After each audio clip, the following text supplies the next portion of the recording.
The story of creation. In the beginning God created the heavens and the earth. The earth was barren, with no form of life. It was under a roaring ocean, covered with darkness. But the Spirit of God was moving over the water. The first day, God said, "I command light to shine," and light started shining. God looked at the light and saw that it was good. He separated light from darkness and named the light day and the darkness night. Evening came, then morning. That was the first day. The second day, God said, "I command a dome to separate the water above it from the water below it." And that's what happened. God made the dome and named it sky. Evening came, then morning. That was the second day. The third day, God said, "I command the water under the sky to come together in one place, so there will be dry ground." And that's what happened. God named the dry ground land, and he named the water ocean. God looked at what he had done and saw that it was good. God said, "I command the earth to produce all kinds of plants, including fruit trees and grain." And that's what happened. The earth produced all kinds of vegetation. God looked at what he had done, and it was good. Evening came, then morning. That was the third day. The fourth day, God said, "I command lights to appear in the sky and to separate day from night, and to show the time for seasons, special days, and years. I command them to shine on the earth." And that's what happened. God made two powerful lights, the brighter one to rule the day, and the other to rule the night. He also made the stars. Then God put these lights in the sky to shine on the earth, to rule day and night, and to separate light from darkness. God looked at what he had done, and it was good. Evening came, then morning. That was the fourth day. The fifth day, God said, "I command the ocean to be full of living creatures, and I command birds to fly above the earth." So God made the giant sea monsters and all the living creatures that swim in the ocean. He also made every kind of bird. God looked at what he had done, and it was good. Then he gave the living creatures his blessing. He told the ocean creatures to increase and live everywhere in the ocean, and the birds to increase everywhere on earth. Evening came, then morning. That was the fifth day. The sixth day, God said, "I command the earth to give life to all kinds of tame animals, wild animals, and reptiles." And that's what happened. God made every one of them. Then he looked at what he had done, and it was good. God said, "Now we will make humans, and they will be like us. We will let them rule the fish, the birds, and all other living creatures." So God created humans to be like himself. He made men and women. God gave them his blessing and said, "Have a lot of children. Fill the earth with people and bring it under your control. Rule over the fish in the ocean, the birds in the sky, and every animal on the earth. I have provided all kinds of fruit and grain for you to eat, and I have given the green plants as food for everything else that breathes, including animals, both wild and tame, and birds." And so it was. God looked at what he had done. All of it was very good. Evening came, then morning. That was the sixth day. So the heavens and the earth and everything else were created. The seventh day. By the seventh day God had finished his work, and so he rested. God blessed the seventh day and made it special, because on that day he rested from his work. That's how God created the heavens and the earth. The Garden of Eden. When the Lord God made the heavens and the earth, no grass or plants were growing anywhere. God had not yet sent any rain, and there was no one to work the land. But streams came up from the ground and watered the earth. The Lord God took some soil from the ground and made a man. God breathed life into the man, and the man started breathing. The Lord made a garden in a place called Eden, which was in the east, and he put the man there.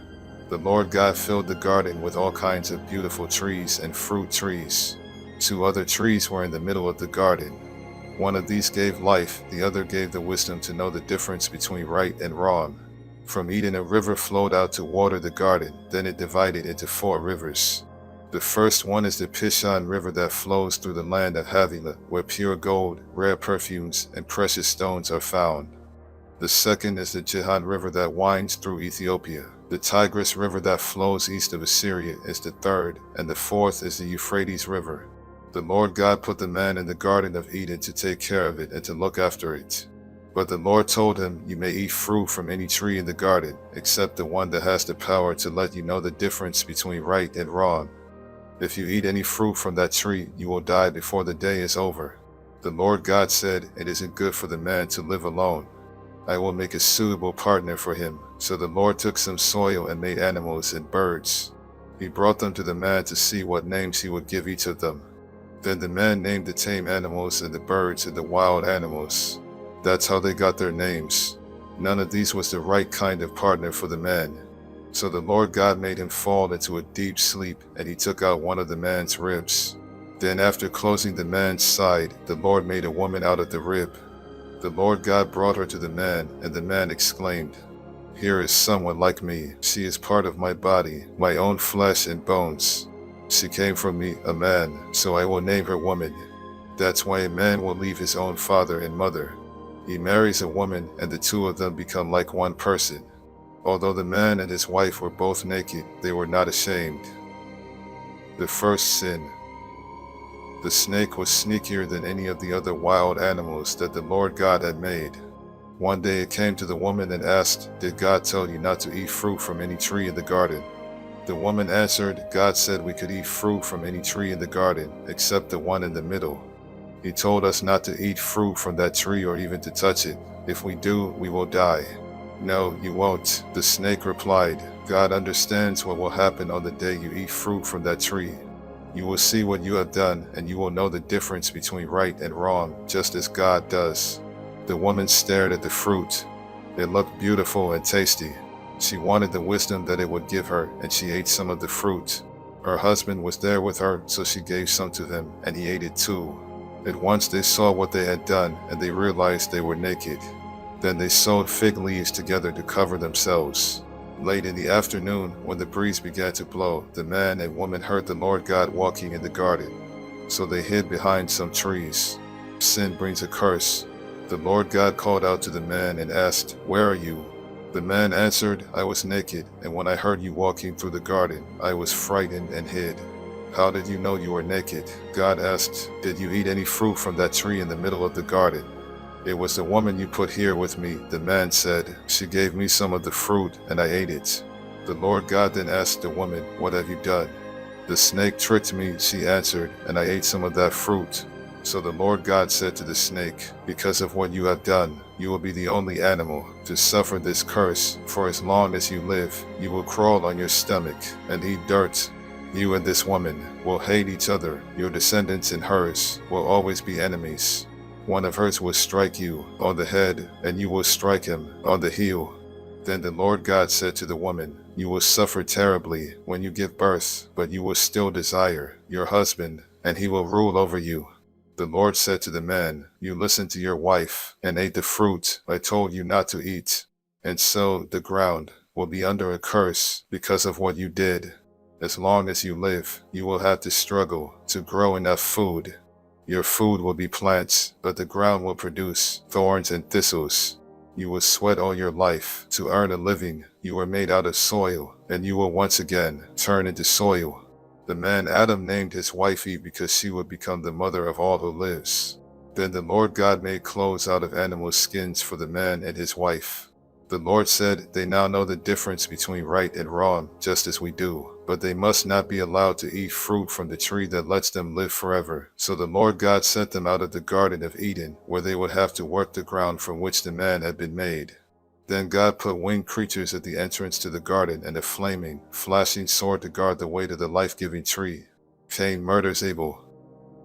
Adam and Eve had a son. Then Eve said, "I'll name him Cain because I got him with the help of the Lord." Later she had another son and named him Abel. Abel became a sheep farmer, but Cain farmed the land. One day Cain gave part of his harvest to the Lord, and Abel also gave an offering to the Lord.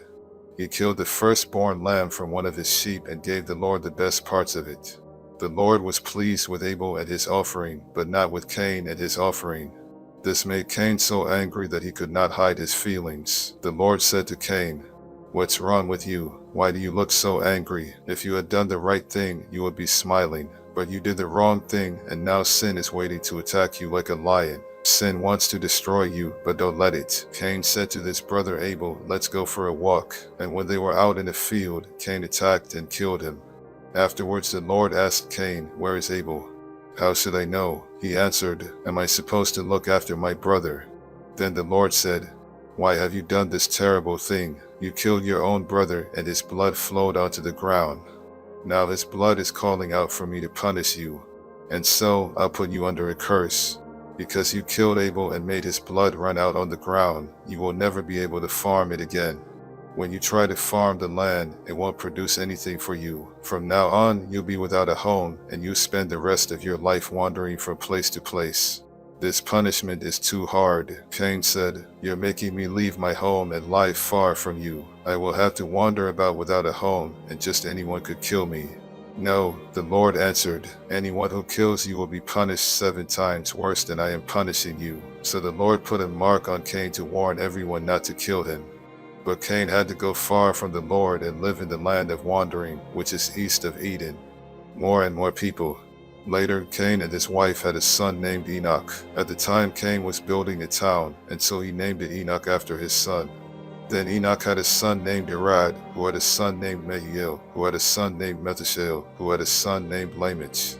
Lamech married Adah, then Zillah. Lamech and Adah had 2 sons, Jabal and Jubal. Their son Jabal was the first to live in tents and raise sheep and goats. Jubal was the first to play harps and flutes. Lamech and Zillah had a son named Tubal-Cain who made tools out of bronze and iron. They also had a daughter whose name was Naamah.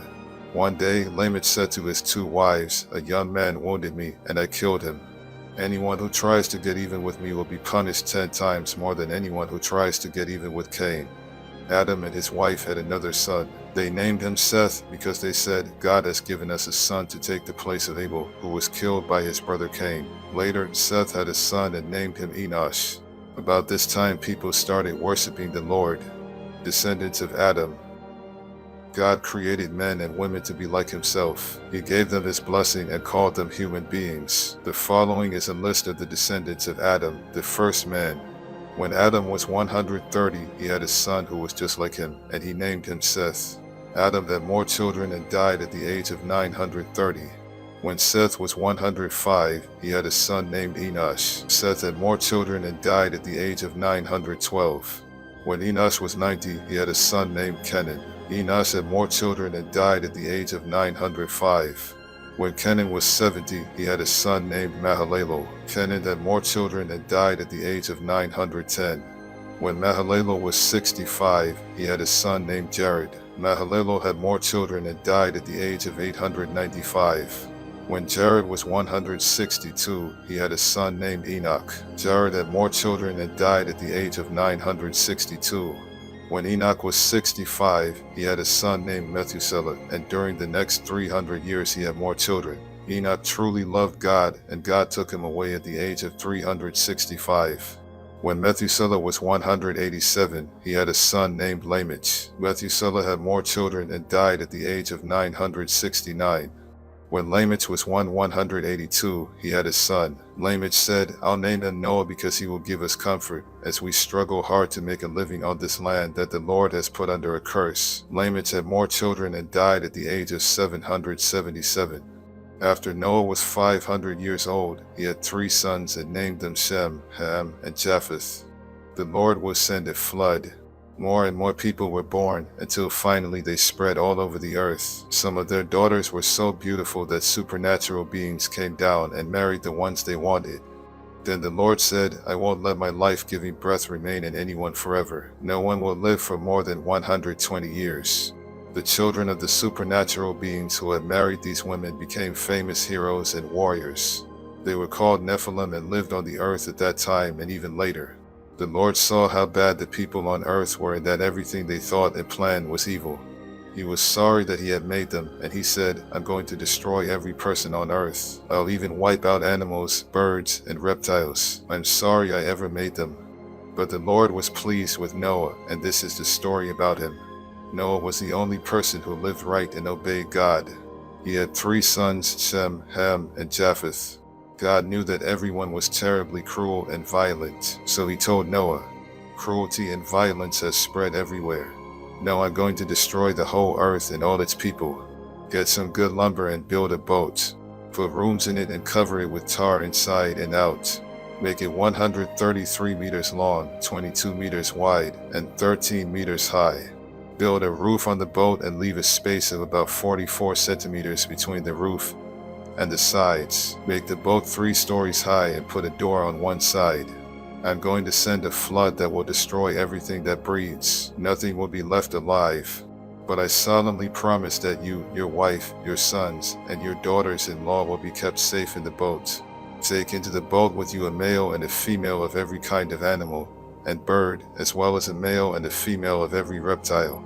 I don't want them to be destroyed. Store up enough food both for yourself and for them. Noah did everything God told him to do. The flood. The Lord told Noah, take your whole family with you into the boat, because you are the only one on this earth who pleases me. Take 7 pairs of every kind of animal that could be used for sacrifice and 1 pair of all others. Also take 7 pairs of every kind of bird with you. Do this so there will always be animals and birds on the earth. 7 days from now I will send rain that will last for 40 days and nights, and I will destroy all other living creatures I have made. Noah was 600 years old when he went into the boat to escape the flood, and he did everything the Lord had told him to do. His wife, his sons, and his daughters-in-law all went inside with him. He obeyed God and took a male and a female of each kind of animal and bird into the boat with him. 7 days later a flood began to cover the earth. The water under the earth started gushing out everywhere. The sky opened like windows, and rain poured down for 40 days and nights. All this began on the 17th day of the 2nd month of the year. On that day Noah and his wife went into the boat with their 3 sons, Shem, Ham, and Japheth, and their wives. They took along every kind of animal, tame and wild, including the birds. Noah took a male and a female of every living creature with him, just as God had told him to do. And when they were all in the boat, the Lord closed the door.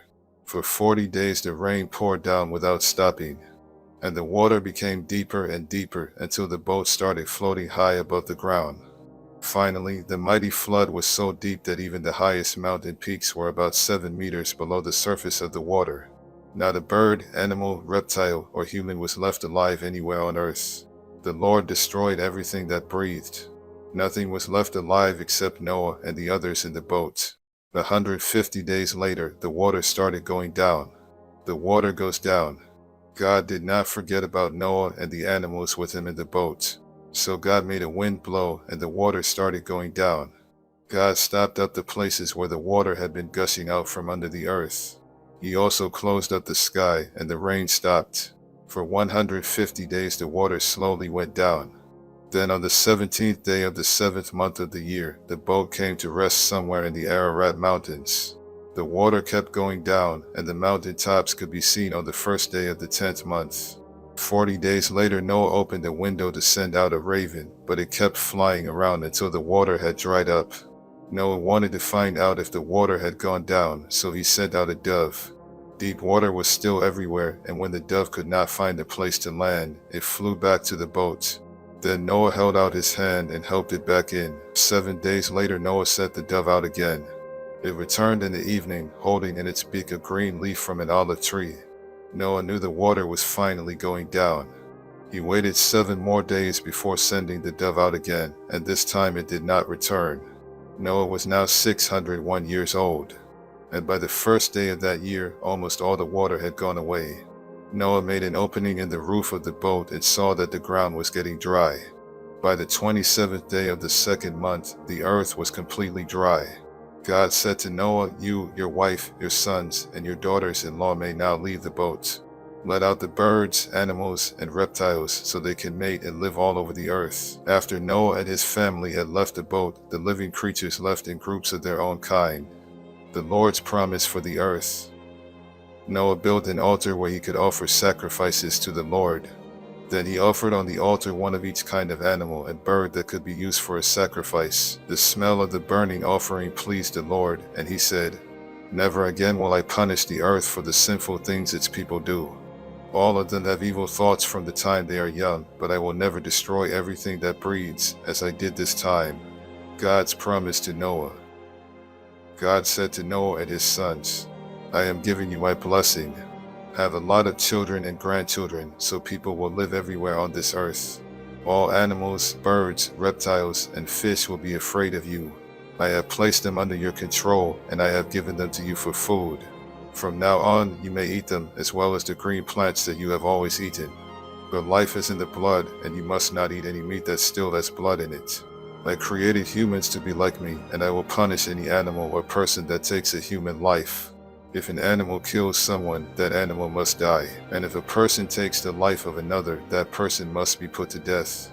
I want you and your descendants to have many children, so people will live everywhere on earth.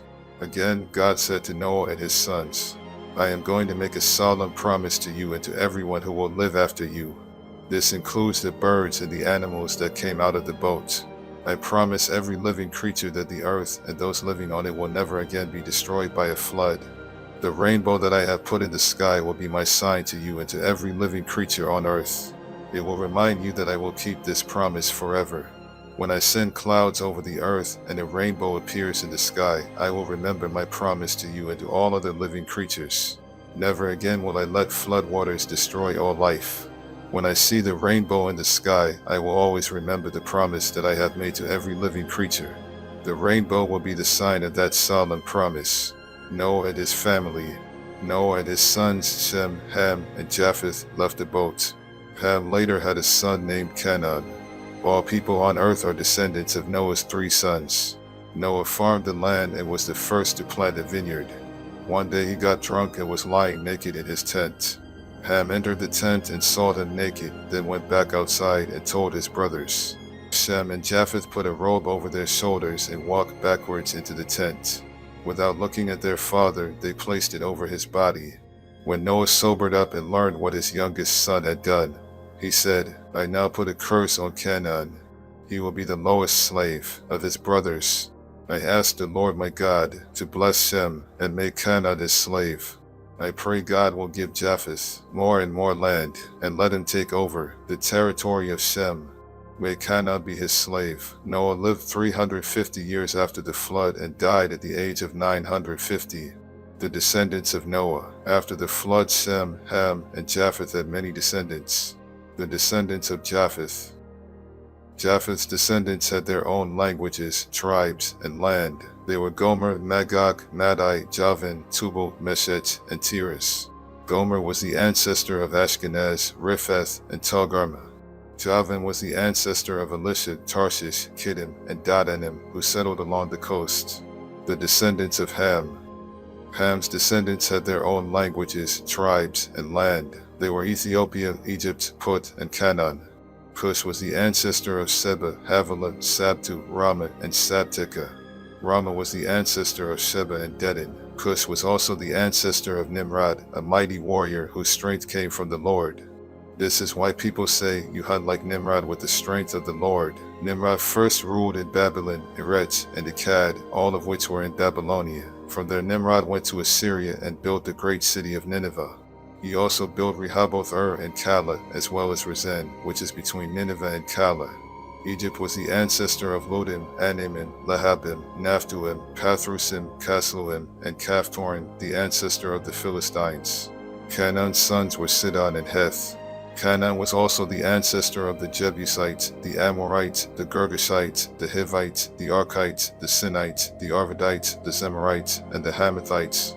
Later the Canaanites spread from the territory of Sidon and settled as far away as Gaza in the direction of Gerar. They also went as far as Lasha in the direction of Sodom, Gomorrah, Admah, and Zeboim. The descendants of Shem. Shem's descendants had their own languages, tribes, and land. He was the older brother of Japheth and the ancestor of the tribes of Eber. Shem was the ancestor of Elam, Asher, Arpachshad, Lud, and Aram. Aram was the ancestor of Uz, Ho, Gether, and Mash. Arpachshad was the father of Shelah and the grandfather of Eber, whose first son was named Peleg, because it was during his time that tribes divided up the earth. Eber's second son was Joktan. Joktan was the ancestor of Almadad, Sheleph, Hazar-Maveth, Jerah, Hadoram, Uzal, Dikla, Obo, Abimael, Sheba, Ophir, Havilah, and Jobab. Their land reached from Mesha in the direction of Sephar, the hill country in the east. This completes the list of Noah's descendants. After the flood, their descendants became nations and spread all over the world. The Tower of Babel.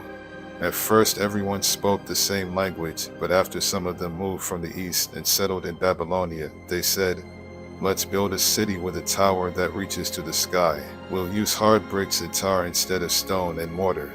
We'll become famous and we won't be scattered all over the world." But when the Lord came down to look at the city and the tower, he said, "These people are working together because they all speak the same language. This is just a beginning. Soon they will be able to do anything they want. Let's go down and confuse them. We'll make them speak different languages and they won't be able to understand each other." So the people had to stop building the city because the Lord confused their language and scattered them all over the earth. That's how the city of Babel got its name. The descendants of Shem. 2 years after the flood, when Shem was 100, he had a son named Arpachshad. He had more children and died at the age of 600. This is a list of his descendants. When Arpachshad was 35, he had a son named Shelah. Arpachshad had more children and died at the age of 438. When Shelah was 30, he had a son named Eber. Shelah had more children and died at the age of 433. When Eber was 34, he had a son named Peleg. Eber had more children and died at the age of 464. When Peleg was 30, he had a son named Ru. Peleg had more children and died at the age of 239. When Ru was 32, he had a son named Serug. Ru had more children and died at the age of 239. When Serug was 30, he had a son named Nahor. Serug had more children and died at the age of 230. When Nahor was 29, he had a son named Terah.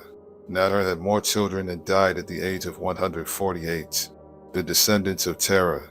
After Terah was 70 years old, he had 3 sons, Abram, Nahor, and Haran, who became the father of Lot.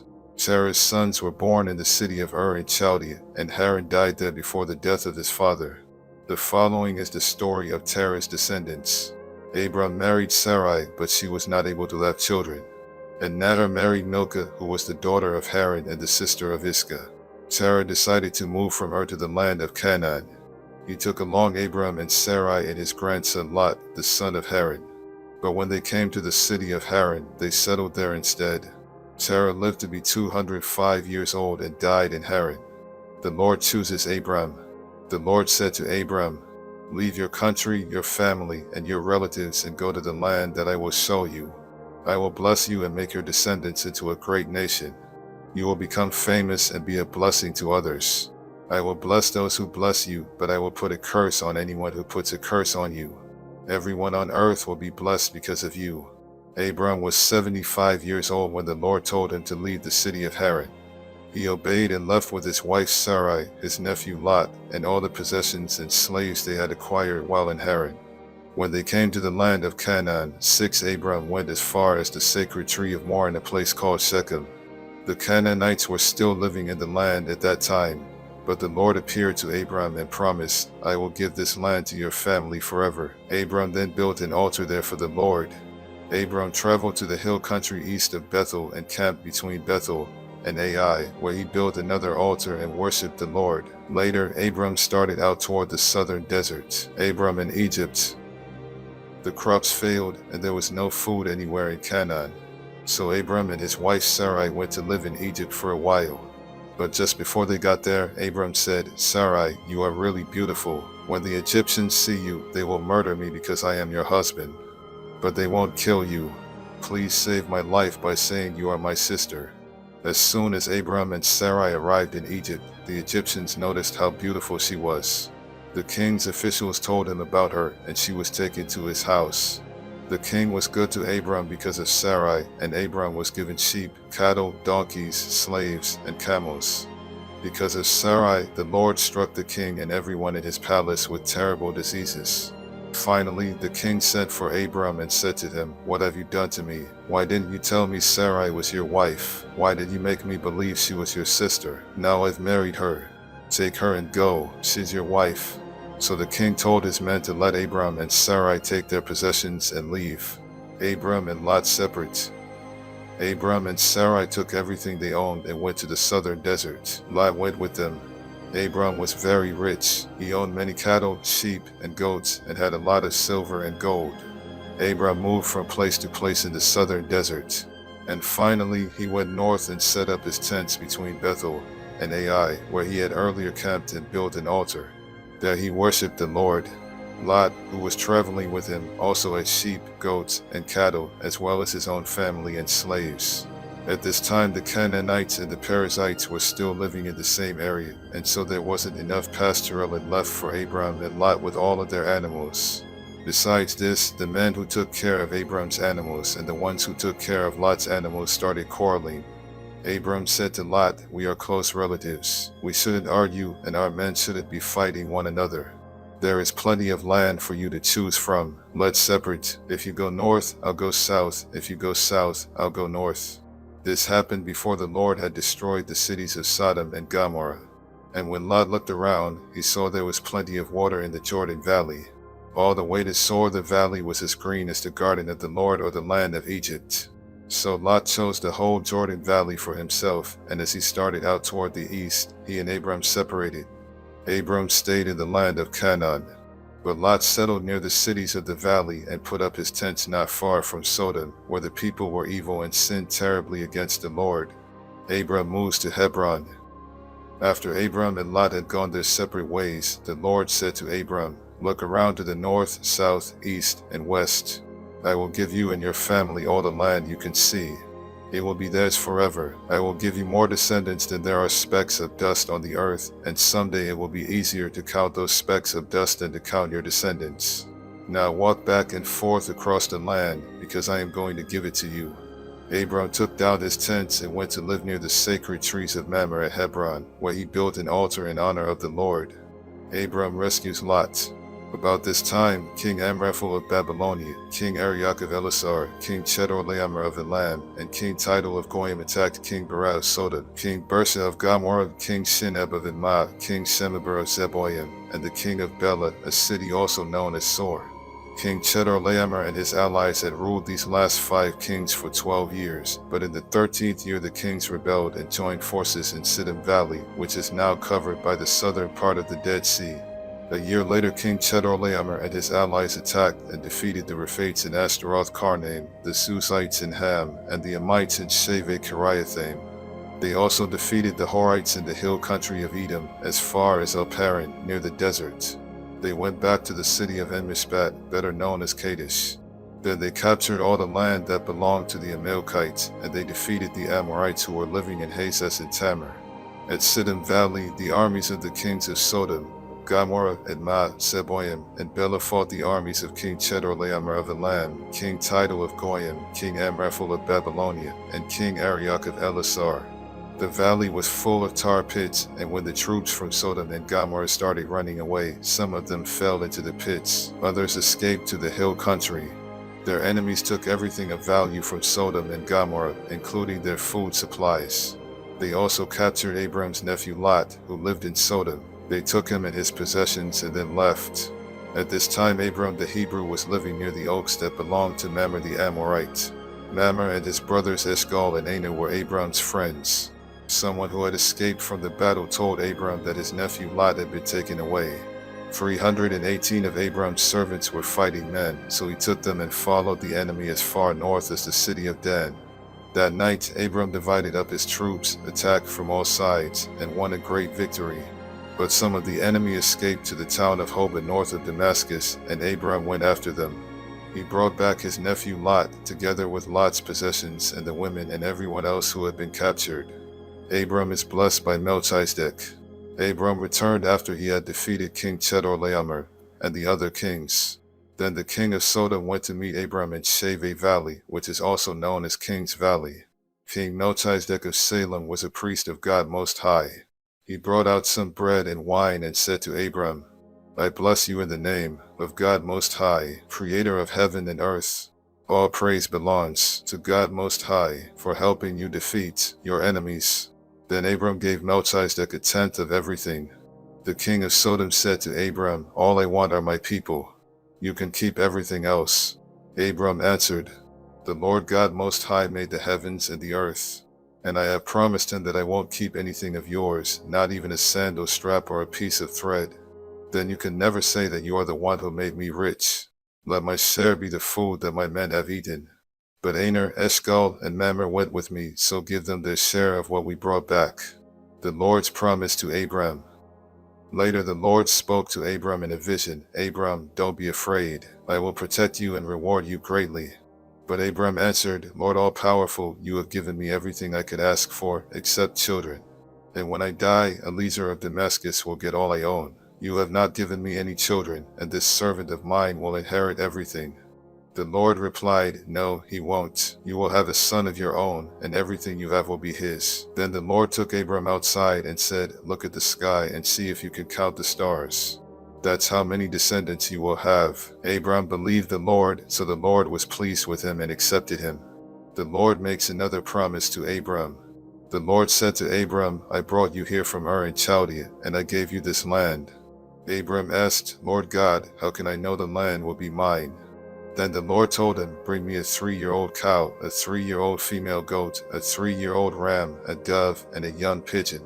Abram obeyed the Lord. Then he cut the animals in half and laid the 2 halves of each animal opposite each other on the ground. But he did not cut the doves and pigeons in half. And when birds came down to eat the animals, Abram chased them away. As the sun was setting, Abram fell into a deep sleep, and everything became dark and frightening. Then the Lord said, Abram, you will live to an old age and die in peace. But I solemnly promise that your descendants will live as foreigners in a land that doesn't belong to them. They will be forced into slavery and abused for 400 years. But I will terribly punish the nation that enslaves them, and they will leave with many possessions.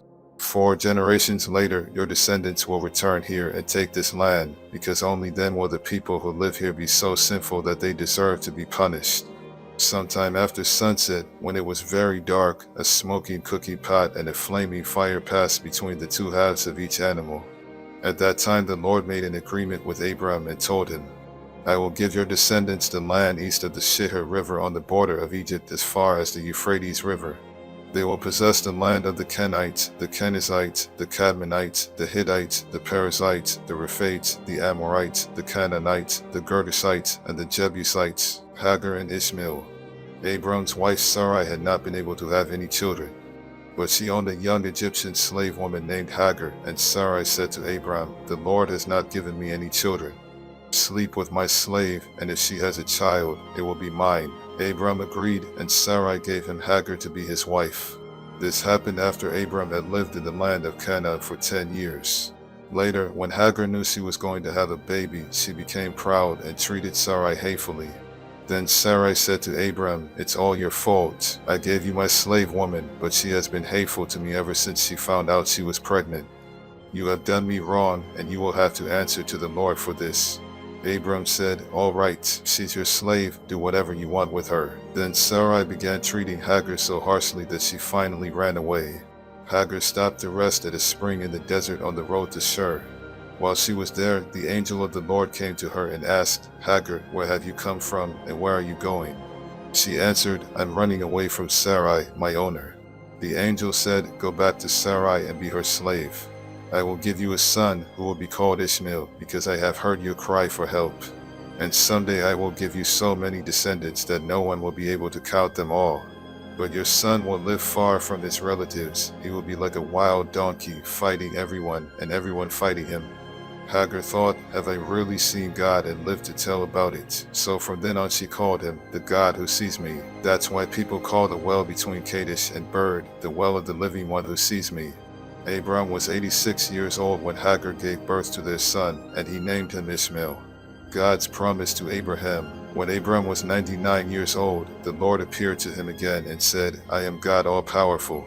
If you obey me and always do right, I will keep my solemn promise to you and give you more descendants than can be counted. Abram bowed with his face to the ground, and God said, I promise that you will be the father of many nations. So now I'm changing your name from Abram to Abraham. I will give you a lot of descendants, and they will become great nations. Some of them will even be kings. I will always keep the promise I have made to you and your descendants, because I am your God and their God. I will give you and them the land in which you are now a foreigner. I will give the whole land of Canaan to your family forever, and I will be their God. Abraham, you and all future members of your family must promise to obey me. As the sign that you are keeping this promise, you must circumcise every man and boy in your family. From now on, your family must circumcise every baby boy when he is 8 days old. You must even circumcise any man or boy you have as a slave, both those born in your homes and those you buy from foreigners. This will be a sign that my promise to you will last forever. Any man who isn't circumcised hasn't kept his part of the promise, and cannot be one of my people. Abraham, from now on your wife's name will be Sarah instead of Sarai. I will bless her, and you will have a son by her. She will become the mother of nations, and some of her descendants will even be kings. Abraham bowed with his face to the ground and thought, I am almost 100 years old. How can I become a father? And Sarah is 90. How can she have a child? So he started laughing. Then he asked God, why not let Ishmael inherit what you have promised me? But God answered, no, you and Sarah will have a son. His name will be Isaac, and I will make an everlasting promise to him and his descendants. However, I have heard what you asked me to do for Ishmael, and so I will also bless him with many descendants. He will be the father of 12 princes, and I will make his family a great nation. But your son Isaac will be born about this time next year, and the promise I am making to you and your family will be for him and his descendants forever. God finished speaking to Abraham and then left. On that same day Abraham obeyed God by circumcising Ishmael. Abraham was also circumcised, and so were all the other men and boys in his household, including his servants and slaves. He was 99 years old at the time, and his son Ishmael was 13. The Lord promises Abraham a son. One hot summer afternoon, while Abraham was sitting by the entrance to his tent near the sacred trees of Mamre, the Lord appeared to him. Abraham looked up and saw 3 men standing nearby. He quickly ran to meet them, bowed with his face to the ground, and said, please come to my home where I can serve you. I'll have some water brought so you can wash your feet, then you can rest under a tree. Let me get you some food to give you strength before you leave. I would be honored to serve you. Thank you very much, they answered. We accept your offer. Abraham went quickly to his tent and said to Sarah, hurry, get a large sack of flour and make some bread. After saying this, he rushed off to his herd of cattle and picked out one of the best calves, which his servant quickly prepared. He then served his guests some yogurt and milk together with the meat. While they were eating, he stood near them under the tree, and they asked, where's your wife Sarah? She is right there in the tent, Abraham answered.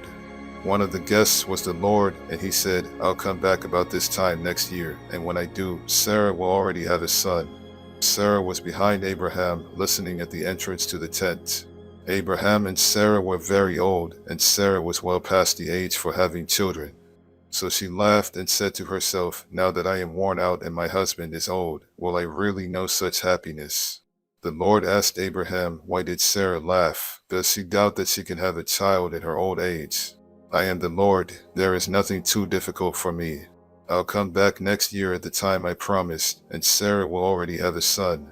Sarah was so frightened that she lied and said, I didn't laugh. Yes, you did, he answered. Abraham prays for Sodom. When the 3 men got ready to leave, they looked down towards Sodom, and Abraham walked part of the way with them. The Lord said to himself, I should tell Abraham what I am going to do, since his family will become a great and powerful nation that will be a blessing to all the other nations on earth.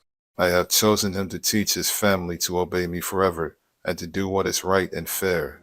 If they do, I will give Abraham many descendants, just as I promised. The Lord said, Abraham, I have heard that the people of Sodom and Gomorrah are doing all kinds of evil things. Now I am going down to see for myself if those people really are that bad. If they aren't, I would like to know. The men turned and started towards Sodom. But the Lord stayed with Abraham, and Abraham asked him, Lord, when you destroy the evil people, are you also going to destroy those who are good? Wouldn't you spare the city if there are only 50 good people in it? You surely wouldn't let them be killed when you destroy the evil ones. You are the judge of all the earth, and you do what is right. The Lord replied, if I find 50 good people in Sodom, I will save the city to keep them from being killed. Abraham answered, I am nothing more than the dust of the earth. Please forgive me, Lord, for daring to speak to you like this, but suppose there are only 45 good people in Sodom. Would you still wipe out the whole city? If I find 45 good people, the Lord replied, I won't destroy the city. Suppose there are just 40 good people, Abraham asked. Even for them, the Lord replied, I won't destroy the city. Abraham said, please don't be angry, Lord, if I ask you what you will do if there are only 30 good people in the city. "If I find 30, the Lord replied, "I still won't destroy it." Then Abraham said, "I don't have any right to ask you, Lord, but what would you do if you find only 20? Because of them, I won't destroy the city," was the Lord's answer. Finally, Abraham said, "Please don't get angry, Lord, if I speak just once more. Suppose you find only 10 good people there." For the sake of 10 good people, the Lord told him, "I still won't destroy the city." After speaking with Abraham, the Lord left, and Abraham went back home, the evil city of Sodom. That evening, while Lot was sitting near the city gate, the two angels arrived in Sodom. When Lot saw them, he got up, bowed down low, and said, "Gentlemen, I am your servant. Please come to my home. You can wash your feet, spend the night, and be on your way in the morning." They told him, "No, we'll spend the night in the city square."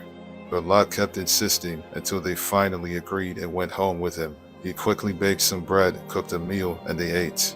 Before Lot and his guests could go to bed, every man in Sodom, young and old, came and stood outside his house and started shouting, "Where are your visitors? Send them out so we can have sex with them." Lot went outside and shut the door behind him. Then he said, "Friends, please don't do such a terrible thing. I have 2 daughters who have never had sex. I'll bring them out and you can do what you want with them. But don't harm these men. They are guests in my home."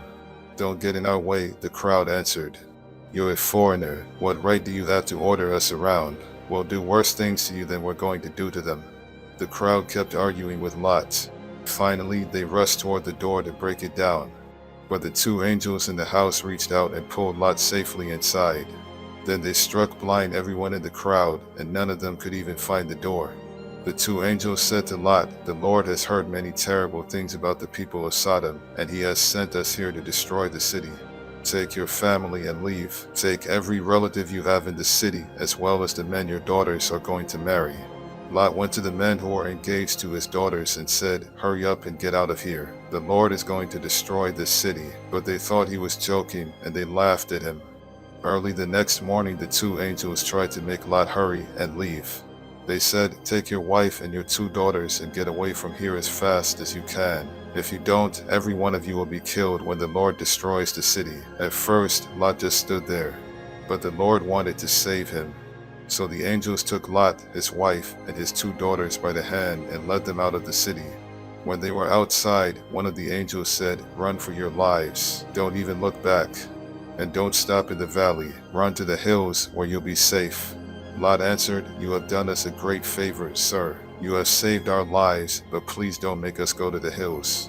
That's too far away. The city will be destroyed before we can get there, and we will be killed when it happens. There's a town near here. It's only a small place, but my family and I will be safe if you let us go there." "All right, go there," he answered. "I won't destroy that town. Hurry, run. I can't do anything until you are safely there." The town was later called Sor because Lot had said it was small. Sodom and Gomorrah are destroyed. The sun was coming up as Lot reached the town of Sor, and the Lord sent burning sulfur down like rain on Sodom and Gomorrah. He destroyed those cities and everyone who lived in them, as well as their land and the trees and grass that grew there. On the way, Lot's wife looked back and was turned into a block of salt. That same morning, Abraham got up and went to the place where he had stood and spoken with the Lord. He looked down towards Sodom and Gomorrah and saw smoke rising from all over the land. It was like a flaming furnace. When God destroyed the cities of the valley where Lot lived, he remembered his promise to Abraham and saved Lot from the terrible destruction. Moab and Ammon. Lot was afraid to stay on in Sor, so he took his 2 daughters and moved to a cave in the hill country. One day his older daughter said to her sister, "Our father is old, and there are no men anywhere for us to marry. Let's get our father drunk, then we can sleep with him and have children." That night they got their father drunk, and the older daughter got in bed with him, but he was too drunk even to know she was there. The next day the older daughter said to her sister, "I slept with my father last night. We'll get him drunk again tonight so you can sleep with him and we can each have a child." That night they got their father drunk, and this time the younger sister slept with him. But once again he was too drunk even to know she was there. That's how Lot's 2 daughters had children. The older daughter named her son Moab, and he is the ancestor of the Moabites. The younger daughter named her son Benjamin, and he is the ancestor of the Ammonites. Abraham and Sarah at Gerar. Abraham moved to the southern desert, where he settled between Kadesh and Shur. Later he went to Gerar, and while there he told everyone that his wife Sarah was his sister. So King Abimelech of Gerar had Sarah brought to him. But God came to Abimelech in a dream and said, "You have taken a married woman into your home, and for this you will die." Abimelech said to the Lord, "Don't kill me. I haven't slept with Sarah. Didn't they say they were brother and sister? I am completely innocent." Then God continued, "I know you are innocent. That's why I kept you from sleeping with Sarah and doing anything wrong. Her husband is a prophet. Let her go back to him, and his prayers will save you from death. But if you don't return her, you and all your people will die." Early the next morning, Abimelech sent for his officials, and when he told them what had happened, they were frightened. Abimelech then called in Abraham and said, "Look what you've done to us. What have I ever done to you? Why did you make me and my nation guilty of such a terrible sin? What were you thinking when you did this?" Abraham answered, "I did it because I didn't think any of you respected God, and I was sure that someone would kill me to get my wife. Besides, she is my half-sister. We have the same father, but different mothers. When God made us leave my father's home and start wandering, I told her, 'If you really love me, then tell everyone that I am your brother.'" After Abimelech had given Abraham some sheep, cattle, and slaves, he sent Sarah back and told Abraham he could settle anywhere in his country. Then he said to Sarah, "I have given your brother 1,000 pieces of silver as proof to everyone that you have done nothing wrong." Meanwhile, God had kept Abimelech's wife and slaves from having children. But Abraham prayed, and God let them start having children again. Sarah has a son. The Lord was good to Sarah and kept his promise. Although Abraham was very old, Sarah had a son exactly at the time God had said. Abraham named his son Isaac, and when the boy was 8 days old, Abraham circumcised him, just as God had commanded. Abraham was 100 years old when Isaac was born, and Sarah said, "God has made me laugh, and now everyone will laugh with me." Who would have dared to tell Abraham that someday I would have a child? But in his old age, I have given him a son. The time came when Sarah no longer had to nurse Isaac, and on that day Abraham gave a big feast. Hagar and Ishmael are sent away. One day, Sarah noticed Hagar's son Ishmael playing, and she said to Abraham, "Get rid of that Egyptian slave woman and her son. I don't want him to inherit anything. It should all go to my son." Abraham was worried about Ishmael. But God said, "Abraham, don't worry about your slave woman and the boy. Just do what Sarah tells you. Isaac will inherit your family name, but the son of the slave woman is also your son, and I will make his descendants into a great nation." Early the next morning, Abraham gave Hagar an animal skin full of water and some bread. Then he put the boy on her shoulder and sent them away. They wandered around in the desert near Beersheba, and after they had run out of water, Hagar put her son under a bush. Then she sat down a long way off because she could not bear to watch him die, and she cried bitterly. When God heard the boy crying, the angel of God called out to Hagar from heaven and said, "Hagar, why are you worried? Don't be afraid. I have heard your son crying. Help him up and hold his hand, because I will make him the father of a great nation." Then God let her see a well. So she went to the well and filled the skin with water, then gave some to her son. God blessed Ishmael, and as the boy grew older, he became an expert at hunting with his bow and arrows. He lived in the Paran desert, and his mother chose an Egyptian woman for him to marry. A peace treaty. About this time, Abimelech and his army commander Phicol said to Abraham, "God blesses everything you do. Now I want you to promise in the name of God that you will always be loyal to me and my descendants, just as I have always been loyal to you in this land where you have lived as a foreigner." And so Abraham promised he would. One day, Abraham told Abimelech, "Some of your servants have taken over one of my wells." "This is the first I've heard about it," Abimelech replied. "Why haven't you said something before?" "I don't have any idea who did it." Abraham gave Abimelech some sheep and cattle. Then the two men made a peace treaty. Abraham separated 7 female lambs from his flock of sheep, and Abimelech asked, "Why have you done this?" Abraham replied, "I want you to accept these 7 lambs as proof that I dug this well." So they called the place Beersheba because they made a treaty there. When the treaty was completed, Abimelech and his army commander Phicol went back to the land of the Philistines. Abraham planted a tamarisk tree in Beersheba and worshipped the eternal Lord God. Then Abraham lived a long time as a foreigner in the land of the Philistines. The Lord tells Abraham to offer Isaac as a sacrifice. Some years later, God decided to test Abraham, so he spoke to him. Abraham answered, Here I am, Lord. The Lord said, Go get Isaac, your only son, the one you dearly love. Take him to the land of Moriah, and I will show you a mountain where you must sacrifice him to me on the fires of an altar. So Abraham got up early the next morning and chopped wood for the fire. He put a saddle on his donkey and set out with Isaac and 2 servants for the place where God had told him to go. 3 days later, Abraham looked off in the distance and saw the place. He told his servants, Stay here with the donkey while my son and I go over there to worship. We will come back. Abraham put the wood on Isaac's shoulder, but he carried the hot coals and the knife. As the 2 of them walked along, Isaac said, Father, we have the coals and the wood, but where is the lamb for the sacrifice? My son, Abraham answered, God will provide the lamb. The 2 of them walked on, and when they reached the place that God had told him about, Abraham built an altar and placed the wood on it.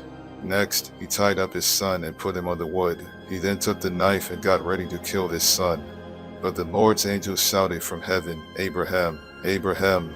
Here I am. He answered, Don't hurt the boy or harm him in any way. The angel said, Now I know that you truly obey God because you were willing to offer him your only son. Abraham looked up and saw a ram caught by its horns in the bushes. So he took the ram and sacrificed it instead of his son. Abraham named that place the Lord will provide. And even now people say, On the mountain of the Lord it will be provided.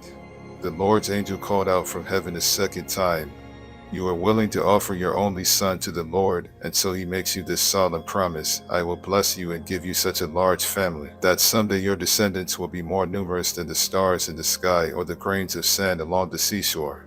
They will defeat their enemies and take over the cities where their enemies live.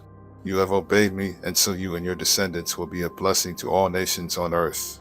Abraham and Isaac went back to the servants who had come with him, and they returned to Abraham's home in Beersheba. The children of Nahor. Abraham's brother Nahor had married Milcah, and Abraham was later told that they had 8 sons. Uz was their firstborn, Buz was next, and then there was Kemuel the father of Aram. Their other 5 sons were Cheez, Hazel, Pildash, Jidlaph, and Bethuel the father of Rebekah. Nahor also had another wife. Her name was Reumah, and she had 4 sons, Tebah, Gaham, Tahash, and Makkah. Sarah's death and burial. When Sarah was 127 years old, she died in Kiriath Arba, better known as Hebron, in the land of Canaan. After Abraham had mourned for her, he went to the Hittites and said, I live as a foreigner in your land, and I don't own any property where I can bury my wife. Please let me buy a piece of land. Sir, they answered, You are an important man. Choose the best place to bury your wife. None of us will refuse you a resting place for your dead. Abraham bowed down and replied, If you are willing to let me bury my wife here, please ask Zohar's son Ephron to sell me Machpelah cave at the end of his field. I'll pay what it's worth, and all of you can be witnesses. Ephron was sitting there near the city gate when Abraham made this request, and he answered, Sir, the whole field, including the cave, is yours. With my own people as witnesses, I freely give it to you as a burial place for your dead. Once again, Abraham bowed down and said to Ephron, In front of these witnesses, I offer you the full price so I can bury my wife. Please accept my offer. But sir, the man replied, the property is worth only 400 pieces of silver. Why should we haggle over such a small amount? Take the land, it's yours. Abraham accepted Ephron's offer and paid him the 400 pieces of silver in front of everyone at the city gate. That's how Abraham came to own Ephron's property east of Mamre, which included the field with all of its trees, as well as Machpelah cave at the end of the field. So Abraham buried his wife Sarah in Machpelah cave that was in the field he had bought from the Hittites. My brother Esau is a hairy man, Jacob reminded her, and I am not. If my father touches me and realizes I am trying to trick him, he will put a curse on me instead of giving me a blessing. Rebekah insisted, let his curse fall on me. Just do what I say and bring me the meat. So Jacob brought the meat to his mother, and she cooked the tasty food that his father liked. Then she took Esau's best clothes and put them on Jacob. She also covered the smooth part of his hands and neck with goatskins and gave him some bread and the tasty food she had cooked. Jacob went to his father and said, Father, here I am. Which one of my sons are you? His father asked. Jacob replied, I am Esau, your firstborn, and I have done what you told me. Please sit up and eat the meat I have brought, then you can give me your blessing. Isaac asked, My son, how did you find an animal so quickly? "The Lord your God was kind to me," Jacob answered. "My son," Isaac said, "come closer where I can touch you and find out if you really are Esau." Jacob went closer. His father touched him and said, "You sound like Jacob, but your hands feel hairy like Esau's." And so Isaac blessed Jacob, thinking he was Esau. Isaac asked, "Are you really my son Esau?" "Yes, I am," Jacob answered. So Isaac told him, "Serve me the wild meat, and I can give you my blessing." Jacob gave him some meat, and he ate it. He also gave him some wine, and he drank it. Then Isaac said, "Son, come over here and kiss me." While Jacob was kissing him, Isaac caught the smell of his clothes and said, "The smell of my son is like a field the Lord has blessed. God will bless you, my son, with dew from heaven, and with fertile fields, rich with grain and grapes. Nations will be your servants, and bow down to you. You will rule over your brothers, and they will kneel at your feet. Anyone who curses you will be cursed. Anyone who blesses you will be blessed." Right after Isaac had given Jacob his blessing and Jacob had gone, Esau came back from hunting. He cooked a tasty food, brought it to his father, and said, "Father, please sit up and eat the meat I have brought you, so you can give me your blessing." "Who are you?" Isaac asked. "I am Esau, your firstborn son." Isaac started trembling and said, "Then who brought me some wild meat right before you came in?" I ate it and gave him a blessing that cannot be taken back. Esau cried out in great distress, "Father, give me a blessing too." Isaac answered, "Your brother tricked me and stole your blessing." Esau replied, "My brother deserves the name Jacob because he has already cheated me twice. The first time he cheated me out of my rights as the firstborn son, and now he has cheated me out of my blessing." Then Esau asked his father, "Don't you have any blessing left for me?"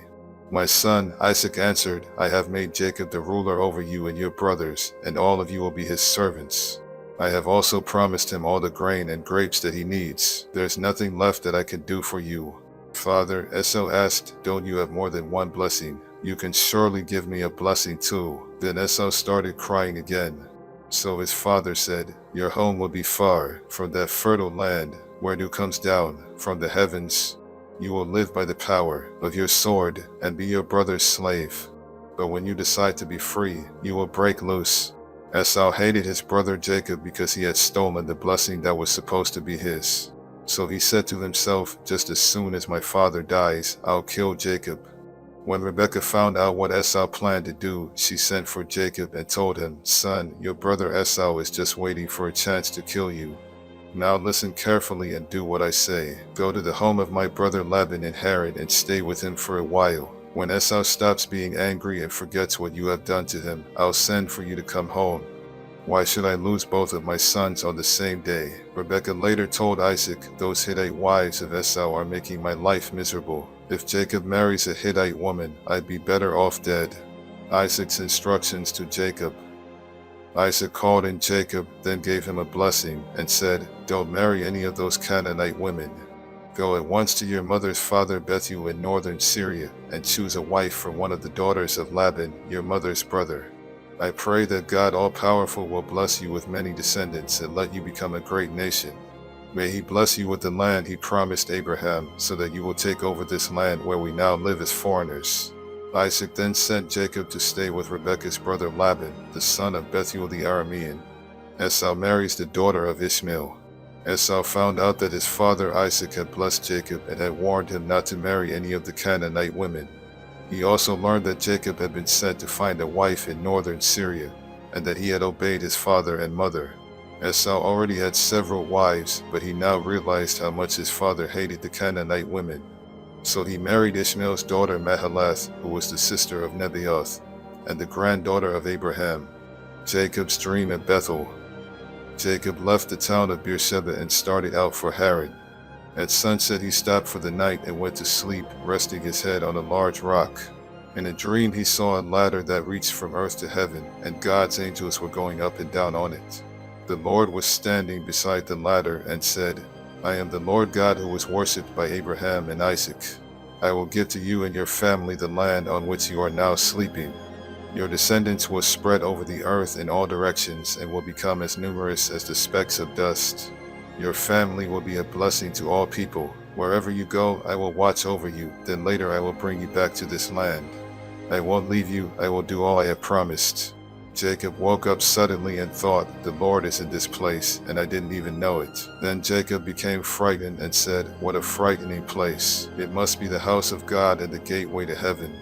When Jacob got up early the next morning, he took the rock that he had used for a pillow and stood it up as a place of worship. Then he poured olive oil on the rock to dedicate it to God, and he named the place Bethel. Before that it had been named Luz.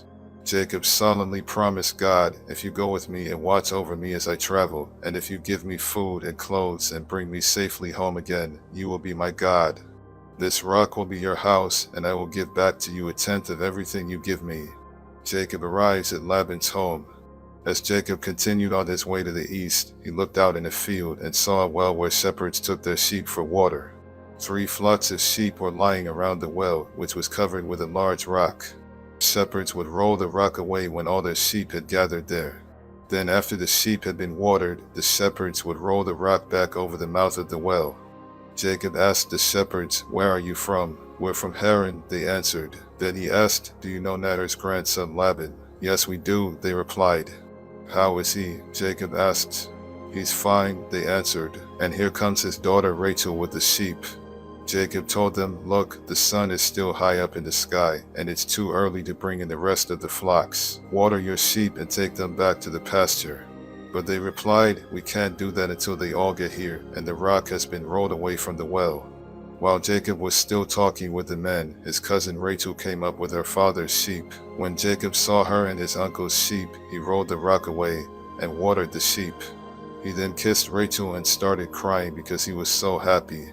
He told her that he was the son of her aunt Rebekah, and she ran and told her father about him. As soon as Laban heard the news, he ran out to meet Jacob. He hugged and kissed him and brought him to his home, where Jacob told him everything that had happened. Laban said, "You are my nephew, and you are like one of my own family." Jacob marries Leah and Rachel. After Jacob had been there for a month, Laban said to him, "You shouldn't have to work without pay just because you are a relative of mine. What do you want me to give you?" Laban had 2 daughters. Leah was older than Rachel, but her eyes didn't sparkle, while Rachel was beautiful and had a good figure. Since Jacob was in love with Rachel, he answered, "If you will let me marry Rachel, I'll work 7 years for you." Laban replied, "It's better for me to let you marry Rachel than for someone else to have her, so stay and work for me." Jacob worked 7 years for Laban, but the time seemed like only a few days, because he loved Rachel so much. Jacob said to Laban, "The time is up, and I want to marry Rachel now." So Laban gave a big feast and invited all their neighbors. But that evening he brought Leah to Jacob, who married her and spent the night with her. Laban also gave Zilpah to Leah as her servant woman. The next morning Jacob found out that he had married Leah, and he asked Laban, "Why did you do this to me? Didn't I work to get Rachel? Why did you trick me?" Laban replied, "In our country the older daughter must get married first. After you spend this week with Leah, you may also marry Rachel. But you will have to work for me another 7 years." At the end of the week of celebration, Laban let Jacob marry Rachel, and he gave her his servant woman Bilhah. Jacob loved Rachel more than he did Leah, but he had to work another 7 years for Laban. The Lord knew that Jacob loved Rachel more than he did Leah, and so he gave children to Leah, but not to Rachel. Leah gave birth to a son and named him Reuben. Then she said, "The Lord has taken away my sorrow. Now my husband will love me more than he does Rachel." She had a second son and named him Simon, because she said, "The Lord has heard that my husband doesn't love me." When Leah's third son was born, she said, "Now my husband will hold me close." So this son was named Levi. She had one more son and named him Judah, because she said, "I'll praise the Lord." Problems between Rachel and Leah. Rachel was very jealous of Leah for having children, and she said to Jacob, "I'll die if you don't give me some children." But Jacob became upset with Rachel and answered, "Don't blame me, but not God. Here, take my servant Bilhah," Rachel told him. "Have children by her, and I'll let them be born on my knees to show that they are mine." Then Rachel let Jacob marry Bilhah, and they had a son. Rachel named him Dan because she said, "God has answered my prayers. He judged in my favor and has given me a son." When Bilhah and Jacob had a second son, Rachel said, "I've struggled hard with my sister, and I've won." So she named the boy Naphtali. When Leah realized she could not have any more children, she let Jacob marry her servant Zilpah, and they had a son. I'm really lucky, Lee said, and she named the boy Gad. When they had another son, Lee exclaimed, I'm happy now, and all the women will say how happy I am. So she named him Asher. Love flowers. During the time of the wheat harvest, Reuben found some love flowers and took them to his mother Lee. Rachel asked Lee for some of them, but Lee said, it's bad enough that you stole my husband. Now you want my son's love flowers too. All right, Rachel answered, let me have the flowers and you can sleep with Jacob tonight. That evening when Jacob came in from the fields, Lee told him, you're sleeping with me tonight. I hired you with my son's love flowers. They slept together that night, and God answered Lee's prayers by giving her a fifth son. Lee shouted, God has rewarded me for letting Jacob marry my servant, and she named the boy Issachar. When Lee had another son, she exclaimed, God has given me a wonderful gift, and my husband will praise me for giving him 6 sons. So she named the boy Zebulun. Later, Lee had a daughter and named her Dinah. Finally, God remembered Rachel. He answered her prayer by giving her a son. God has taken away my disgrace, she said. I'll name the boy Joseph, and I'll pray that the Lord will give me another son. Jacob and Laban. After Joseph was born, Jacob said to Laban, release me from our agreement and let me return to my own country. You know how hard I've worked for you, so let me take my wives and children and leave. But Laban told him, if you really are my friend, stay on, and I'll pay whatever you ask. I'm sure the Lord has blessed me because of you. Jacob answered, you've seen how hard I've worked for you, and you know how your flocks and herds have grown under my care. You didn't have much before I came, but the Lord has blessed everything I have ever done for you. Now it's time for me to start looking out for my own family. How much do you want me to pay you? Laban asked. Then Jacob told him, I don't want you to pay me anything. Just do one thing, and I'll take care of your sheep and goats. Let me go through your flocks and herds and take the sheep and goats that are either spotted or speckled and the black lambs. That's all you need to give me. In the future, you can easily find out if I've been honest. Just look and see if my animals are either spotted or speckled, or if the lambs are black. If they aren't, they've been stolen from you. I agree to that, was Laban's response. Before the end of the day, Laban had separated his spotted and speckled animals and the black lambs from the others and had put his sons in charge of them. Then Laban made Jacob keep the rest of the sheep and goats at a distance of 3 days' journey. Jacob cut branches from some poplar trees and from some almond and evergreen trees. He peeled off part of the bark and made the branches look spotted and speckled. Then he put the branches where the sheep and goats would see them while they were drinking from the water trough. The goats made it there in front of the branches, and their young were spotted and speckled. Some of the sheep that Jacob was keeping for Laban were already spotted. And when the others were ready to mate, he made sure that they faced in the direction of the spotted and black ones. In this way, Jacob built up a flock of sheep for himself and did not put them with the other sheep. When the stronger sheep were mating near the drinking place, Jacob made sure that the spotted branches were there. But he would not put out the branches when the weaker animals were mating. So Jacob got all of the healthy animals, and Laban got what was left. Jacob soon became rich and successful. He owned many sheep, goats, camels, and donkeys, as well as a lot of slaves. Jacob runs from Laban. Jacob heard that Laban's sons were complaining. Jacob is now a rich man, and he got everything he owns from our father. Jacob also noticed that Laban was not as friendly as he had been before. One day the Lord said, Jacob, go back to your relatives in the land of your ancestors, and I will be with you. Jacob sent for Rachel and Leah to meet him in the pasture where he kept his sheep, and he told them, your father isn't as friendly with me as he used to be, but the God my ancestors worshipped has been on my side.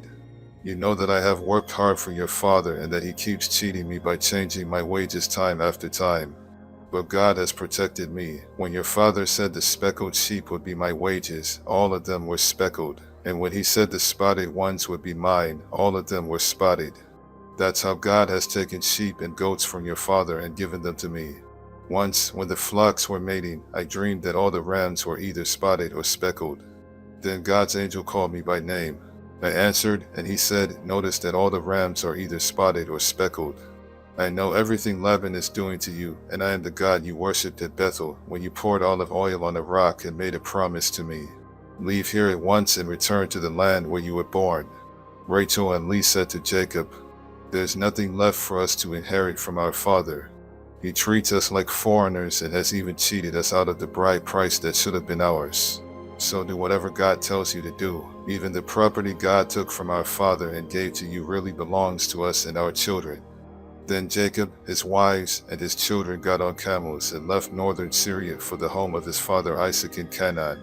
Jacob took along all his flocks, herds, and other property. Before Rachel left, she stole the household idols while Laban was out shearing his sheep.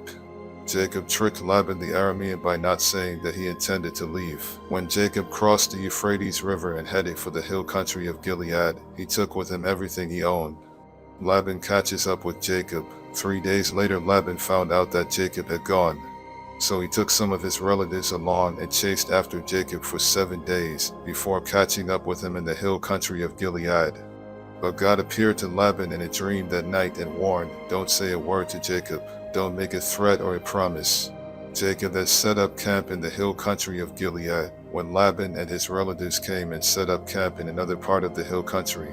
Laban went to Jacob and said, "Look what you've done. You tricked me and run off with my daughters like a kidnapper. Why did you sneak away without telling me? I would have given you a going away party with singing and with music on tambourines and harps. You didn't even give me a chance to kiss my own grandchildren and daughters goodbye. That was really foolish. I could easily hurt you, but the God your father worshipped has warned me not to make any threats or promises. I can understand why you were eager to return to your father, but why did you have to steal my idols?"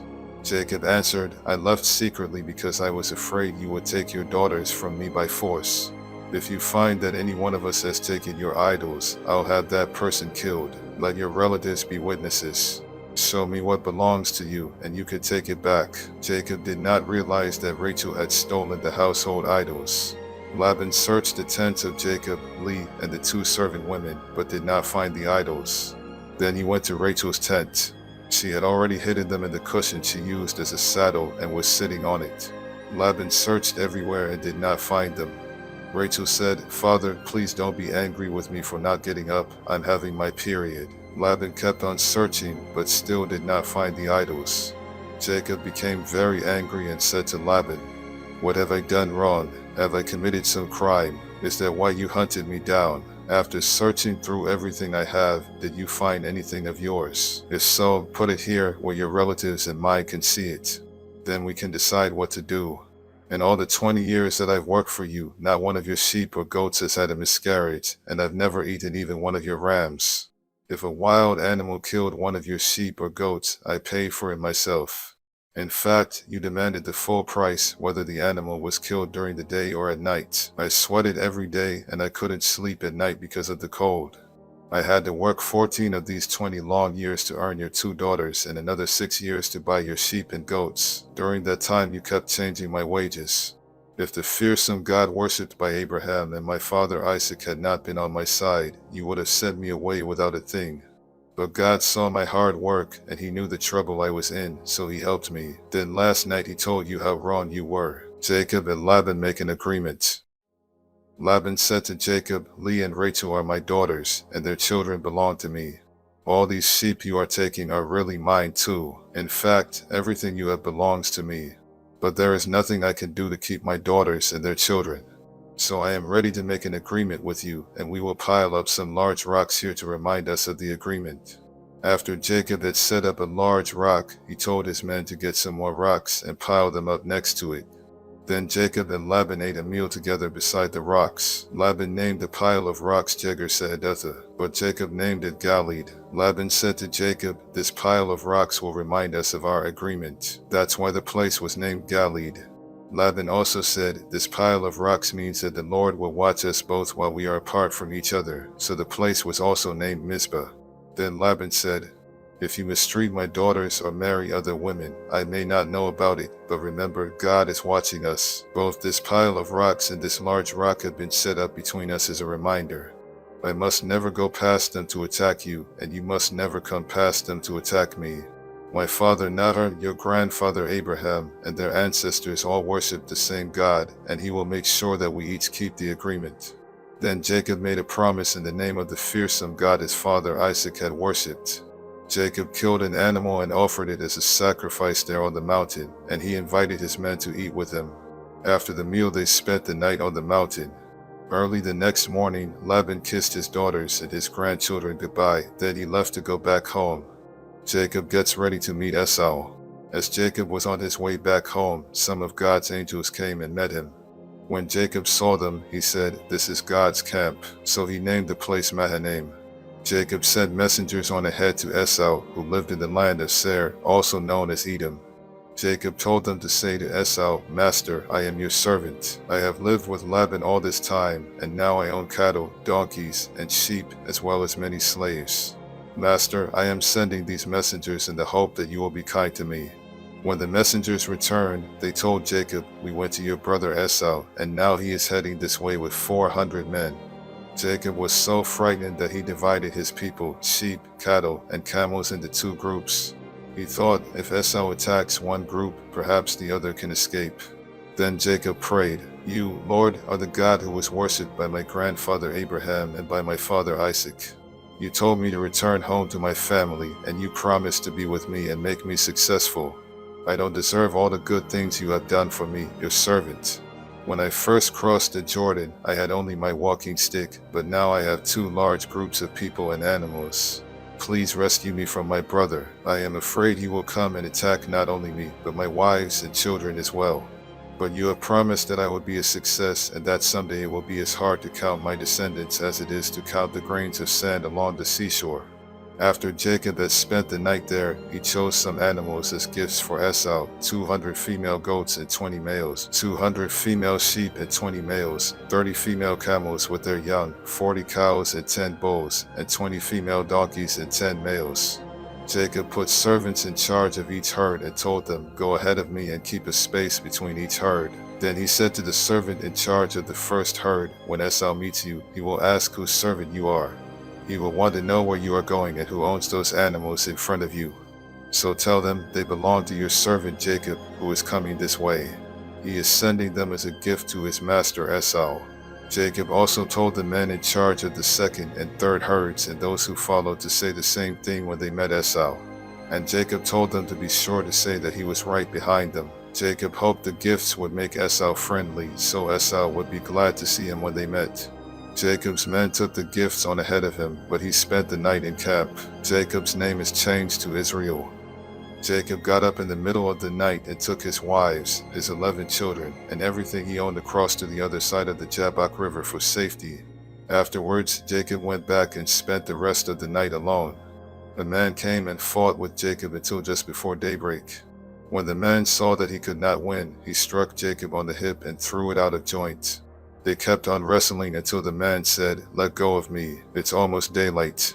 "You can't go until you bless me," Jacob replied. Then the man asked, "What is your name?" "Jacob," he answered. The man said, "From now on, your name will no longer be Jacob. You will be called Israel, because you have wrestled with God and with men, and you have won." Jacob said, "Now tell me your name. Don't you know who I am?" he asked, and he blessed Jacob. Jacob said, "I have seen God face to face, and I am still alive." So he named the place Peniel. The sun was coming up as Jacob was leaving Peniel. He was limping because he had been struck on the hip, and the muscle on his hip joint had been injured. That's why even today the people of Israel don't eat the hip muscle of any animal. Jacob meets Esau. Later that day Jacob met Esau coming with his 400 men. So Jacob told his children to walk with their mothers. The two servant women, Zilpah and Bilhah, together with their children went first, followed by Leah and her children, then by Rachel and Joseph. Jacob himself walked in front of them all, bowing to the ground 7 times as he came near his brother. But Esau ran toward Jacob and hugged and kissed him. Then the two brothers started crying. When Esau noticed the women and children, he asked, "Whose children are these?" Jacob answered, "These are the children the Lord has been kind enough to give to me, your servant." Then the two servant women and their children came and bowed down to Esau. Next, Leah and her children came and bowed down. Finally, Joseph and Rachel also came and bowed down. Esau asked Jacob, "Why did you send those herds I met along the road?" "Master," Jacob answered, "I sent them so you would be friendly to me." "But, brother, I already have plenty," Esau replied. "Keep them for yourself." "No," Jacob said, "please accept them as a sign of your friendship for me. When you welcomed me and I saw your face, it was like seeing the face of God." Please accept these as gifts I brought to you. God has been good to me, and I have everything I need." Jacob kept insisting until Esau agreed. "Let's get ready to travel," Esau said. "I'll go along with you." But Jacob answered, "Master, you know traveling is hard on children, and I have to look after the sheep and goats that are nursing their young. If my animals travel too much in one day, they will all die. Why don't you go on ahead and let me travel along slowly with the children, the herds, and the flocks? We can meet again in the country of Edom." Esau replied, "Let me leave some of my men with you." "You don't have to do that," Jacob answered. "I am happy simply knowing that you are friendly to me." So Esau left for Edom, but Jacob went to Succoth, where he built a house for himself and set up shelters for his animals. That's why the place is called Succoth. Jacob arrives at Shechem. After leaving northern Syria, Jacob arrived safely at Shechem in Canaan and set up camp outside the city. The land where he camped was owned by the descendants of Hamor, the father of Shechem. So Jacob paid them 100 pieces of silver for the property. Then he set up his tents and built an altar there to honor the God of Israel. Jacob meets Esau. Later that day Jacob met Esau coming with his 400 men. So Jacob told his children to walk with their mothers. The two servant women, Zilpah and Bilhah, together with their children went first, followed by Leah and her children, then by Rachel and Joseph. Jacob himself walked in front of them all, bowing to the ground 7 times as he came near his brother. But Esau ran toward Jacob and hugged and kissed him. Then the two brothers started crying. When Esau noticed the women and children, he asked, "Whose children are these?" Jacob answered, "These are the children the Lord has been kind enough to give to me, your servant." Then the two servant women and their children came and bowed down to Esau. Next, Leah and her children came and bowed down. Finally, Joseph and Rachel also came and bowed down. Esau asked Jacob, "Why did you send those herds I met along the road?" "Master," Jacob answered, "I sent them so you would be friendly to me." "But, brother, I already have plenty," Esau replied. "Keep them for yourself." "No," Jacob said, "please accept them as a sign of your friendship for me. When you welcomed me and I saw your face, it was like seeing the face of God. Please accept these as gifts I brought to you. God has been good to me, and I have everything I need." Jacob kept insisting until Esau agreed. "Let's get ready to travel," Esau said. "I'll go along with you." But Jacob answered, "Master, you know traveling is hard on children, and I have to look after the sheep and goats that are nursing their young. If my animals travel too much in one day, they will all die. Why don't you go on ahead and let me travel along slowly with the children, the herds, and the flocks? We can meet again in the country of Edom." Esau replied, "Let me leave some of my men with you." "You don't have to do that," Jacob answered. "I am happy simply knowing that you are friendly to me." So Esau left for Edom, but Jacob went to Succoth, where he built a house for himself and set up shelters for his animals. That's why the place is called Succoth. Jacob arrives at Shechem. After leaving northern Syria, Jacob arrived safely at Shechem in Canaan and set up camp outside the city. The land where he camped was owned by the descendants of Hamor, the father of Shechem. So Jacob paid them 100 pieces of silver for the property. Then he set up his tents and built an altar there to honor the God of Israel. Dinah is raped. Dinah, the daughter of Jacob and Leah, went to visit some of the women who lived nearby. She was seen by Hamor's son Shechem, the leader of the Hivites, and he grabbed her and raped her. But Shechem was attracted to Dinah, so he told her how much he loved her. Shechem even asked his father to arrange for him to marry her. Meanwhile, Jacob heard what had happened, but his sons were out in the fields with the cattle, so he did not do anything at the time. Hamor arrived at Jacob's home just as Jacob's sons were coming in from work. When they learned that their sister had been raped, they became furiously angry, because nothing is more disgraceful than rape, and it must not be tolerated. Hamor said to Jacob and his sons, "My son Shechem really loves Dinah. Please let him marry her. Why don't you start letting your families marry into our families and ours marry into yours? You can share this land with us, move freely about until you find the property you want, then buy it and settle down here." Shechem added, "Do this favor for me, and I'll give whatever you want. Ask anything, no matter how expensive. I'll do anything, just let me marry Dinah." Jacob's sons wanted to get even with Shechem and his father because of what had happened to their sister, so they tricked them by saying, "You're not circumcised. It would be a disgrace for us to let you marry Dinah now." But we will let you marry her if you and the other men in your tribe agree to be circumcised. Then your families can marry into ours, and ours can marry into yours, and we can live together like one nation. But if you don't agree to be circumcised, we'll take Dinah and leave this place."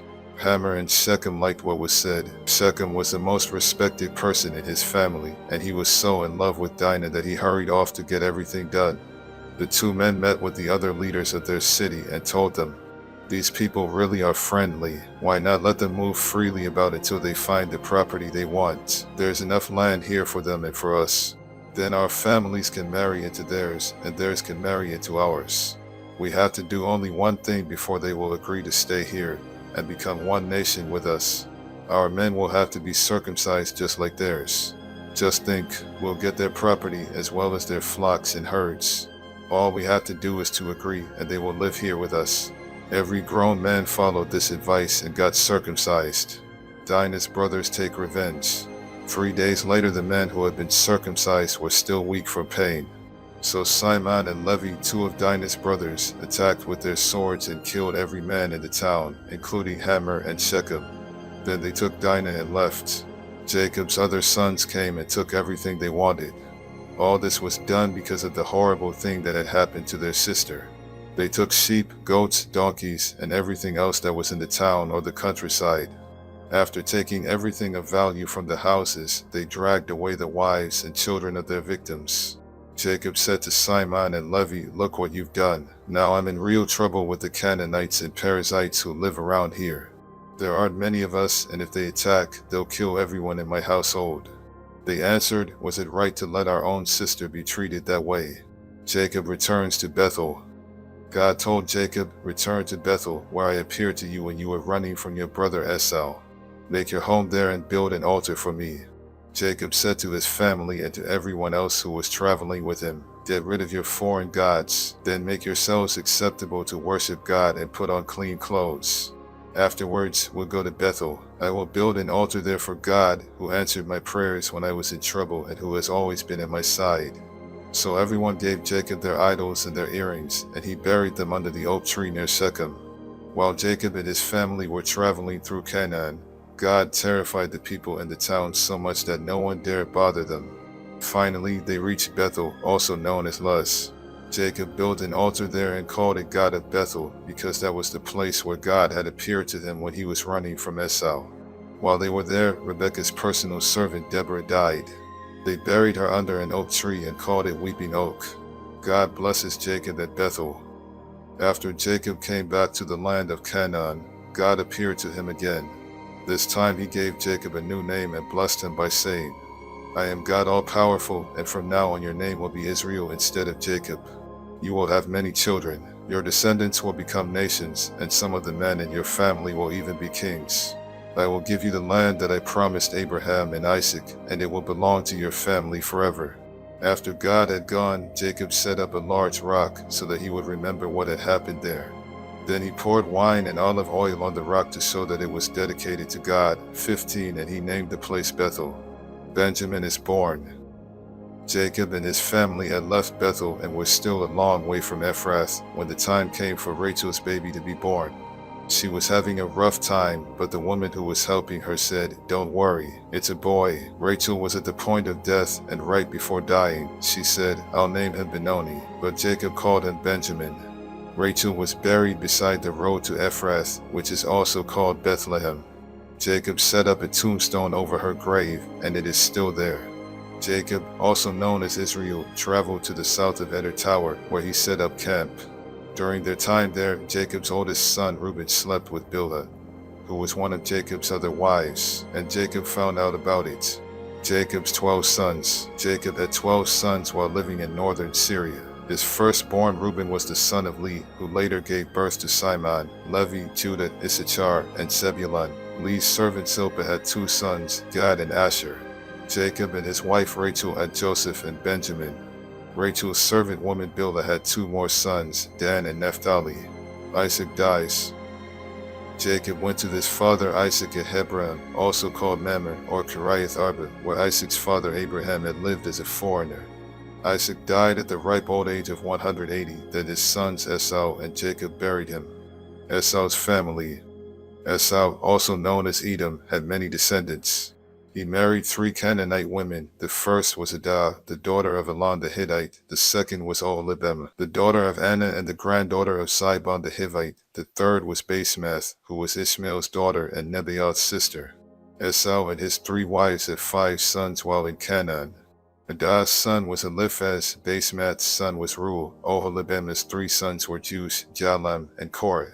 Esau took his children and wives, his relatives and servants, his animals and possessions he had acquired while in Canaan, and moved far from Jacob. He did this because the land was too crowded and could not support him and his brother with their flocks and herds. That's why Esau made his home in the hill country of Seir. Esau lived in the hill country of Seir and was the ancestor of the Edomites. Esau had 3 wives, Adah, Basemath, and Oholibamah. Here is a list of his descendants. Esau and Adah had a son named Eliphaz, whose sons were Teman, Omar, Zepho, Gadam, and Kenaz. Timnah was the other wife of Esau's son Eliphaz, and she had a son named Amalek. Esau and Basemath had a son named Reuel, whose sons were Nahath, Zerah, Shammah, and Mizah. Esau and Oholibamah had 3 sons, Jeush, Jalam, and Korah, chiefs and leaders in Edom. Esau and Adah's oldest son was Eliphaz, and the clans that descended from him were Teman, Omar, Zepho, Kenaz, Korah, Gadam, and Amalek. These and Esau's other descendants lived in the land of Edom. The clans that descended from Esau and Basemath's son Reuel were Nahath, Zerah, Shammah, and Mizah. The clans that descended from Esau and Oholibamah the daughter of Anna were Jeush, Jalam, and Korah. All of these clans descended from Esau, who was known as Edom. Seir was from the Horite tribe that had lived in Edom before the time of Esau. The clans that had descended from him were Lotan, Shobal, Sibon, Anna, Dishan, Ezer, and Disan. Lotan's sons were Hori and Heman, his sister was Timnah. Shobal's sons were Alvin, Manahath, Ebal, Shepho, and Onam. Sibon's sons were Aya and Anna, the same Anna who found an oasis in the desert, while taking the donkeys of his father out to pasture. Anna's children were Dishan and Oholibamah. Dishan's sons were Hemdan, Eshban, Ithran, and Chered. Ezer's sons were Bilvan, Salvan, and Akin. Disan's sons were Uz and Aaron. The clans of the Horites were Lotan, Shobal, Sibon, Anna, 30 Dishan, Ezer, and Disan, and they lived in the land of Seir. Before there were kings in Israel, the following kings ruled Edom one after another: Bela son of Beer from Dinhaba, Jobab son of Zerah from Basra, Husham from the land of Teman, Hadad son of Bedad from Avith, Samlah from Masrekah, Shaul from the city of Rehoboth on the Euphrates River, Balhanan son of Ichbor, Hadar from the city of Pau. The clans that descended from Esau took their names from their families and the places where they lived. They are Timnah, Alva, Jetheth, Oholibamah, Elah, Pinan, Kenaz, Teman, Mibzar, Magdiel, and Iram. These clans descended from Esau, who was known as Edom, the father of the Edomites. They took their names from the places where they settled. Joseph and his brothers. Jacob lived in the land of Canaan, where his father Isaac had lived, and this is the story of his family. When Jacob's son Joseph was years old, he took care of the sheep with his brothers, the sons of Bilhah and Zilpah, but he was always telling his father all sorts of bad things about his brothers. Jacob loved Joseph more than he did any of his other sons, because Joseph was born when Jacob was very old. Jacob had even given Joseph a fancy coat which showed that Joseph was his favorite son, and so Joseph's brothers hated him and would not be friendly to him. One day, Joseph told his brothers what he had dreamed, and they hated him even more. Joseph said, "Let me tell you about my dream. We were out in the field, tying up bundles of wheat. Suddenly my bundle stood up, and your bundles gathered around and bowed down to it." His brothers asked, "Do you really think you are going to be king and rule over us?" Now they hated Joseph more than ever because of what he had said about his dream. Joseph later had another dream, and he told his brothers, "Listen to what else I dreamed. The sun, the moon, and 11 stars bowed down to me." When he told his father about this dream, his father became angry and said, "What's that supposed to mean? Are your mother and I and your brothers all going to come and bow down to you?" Joseph's brothers were jealous of him, but his father kept wondering about the dream. Joseph is sold and taken to Egypt. One day when Joseph's brothers had taken the sheep to a pasture near Shechem, his father Jacob said to him, "I want you to go to your brothers. They are with the sheep near Shechem. Yes, sir, Joseph answered.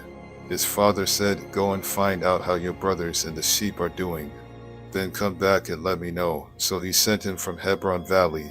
Joseph was near Shechem and wandering through the fields when a man asked, what are you looking for? Joseph answered, I'm looking for my brothers who are watching the sheep. Can you tell me where they are? They're not here anymore, the man replied. I overheard them say they were going to Dothan. Joseph left and found his brothers in Dothan. But before he got there, they saw him coming and made plans to kill him. They said to one another, look, here comes the hero of those dreams. Let's kill him and throw them into a pit and say that some wild animal ate him. Then we'll see what happens to those dreams. Reuben heard this and tried to protect Joseph from them. Let's not kill him, he said. Don't murder him or even harm him.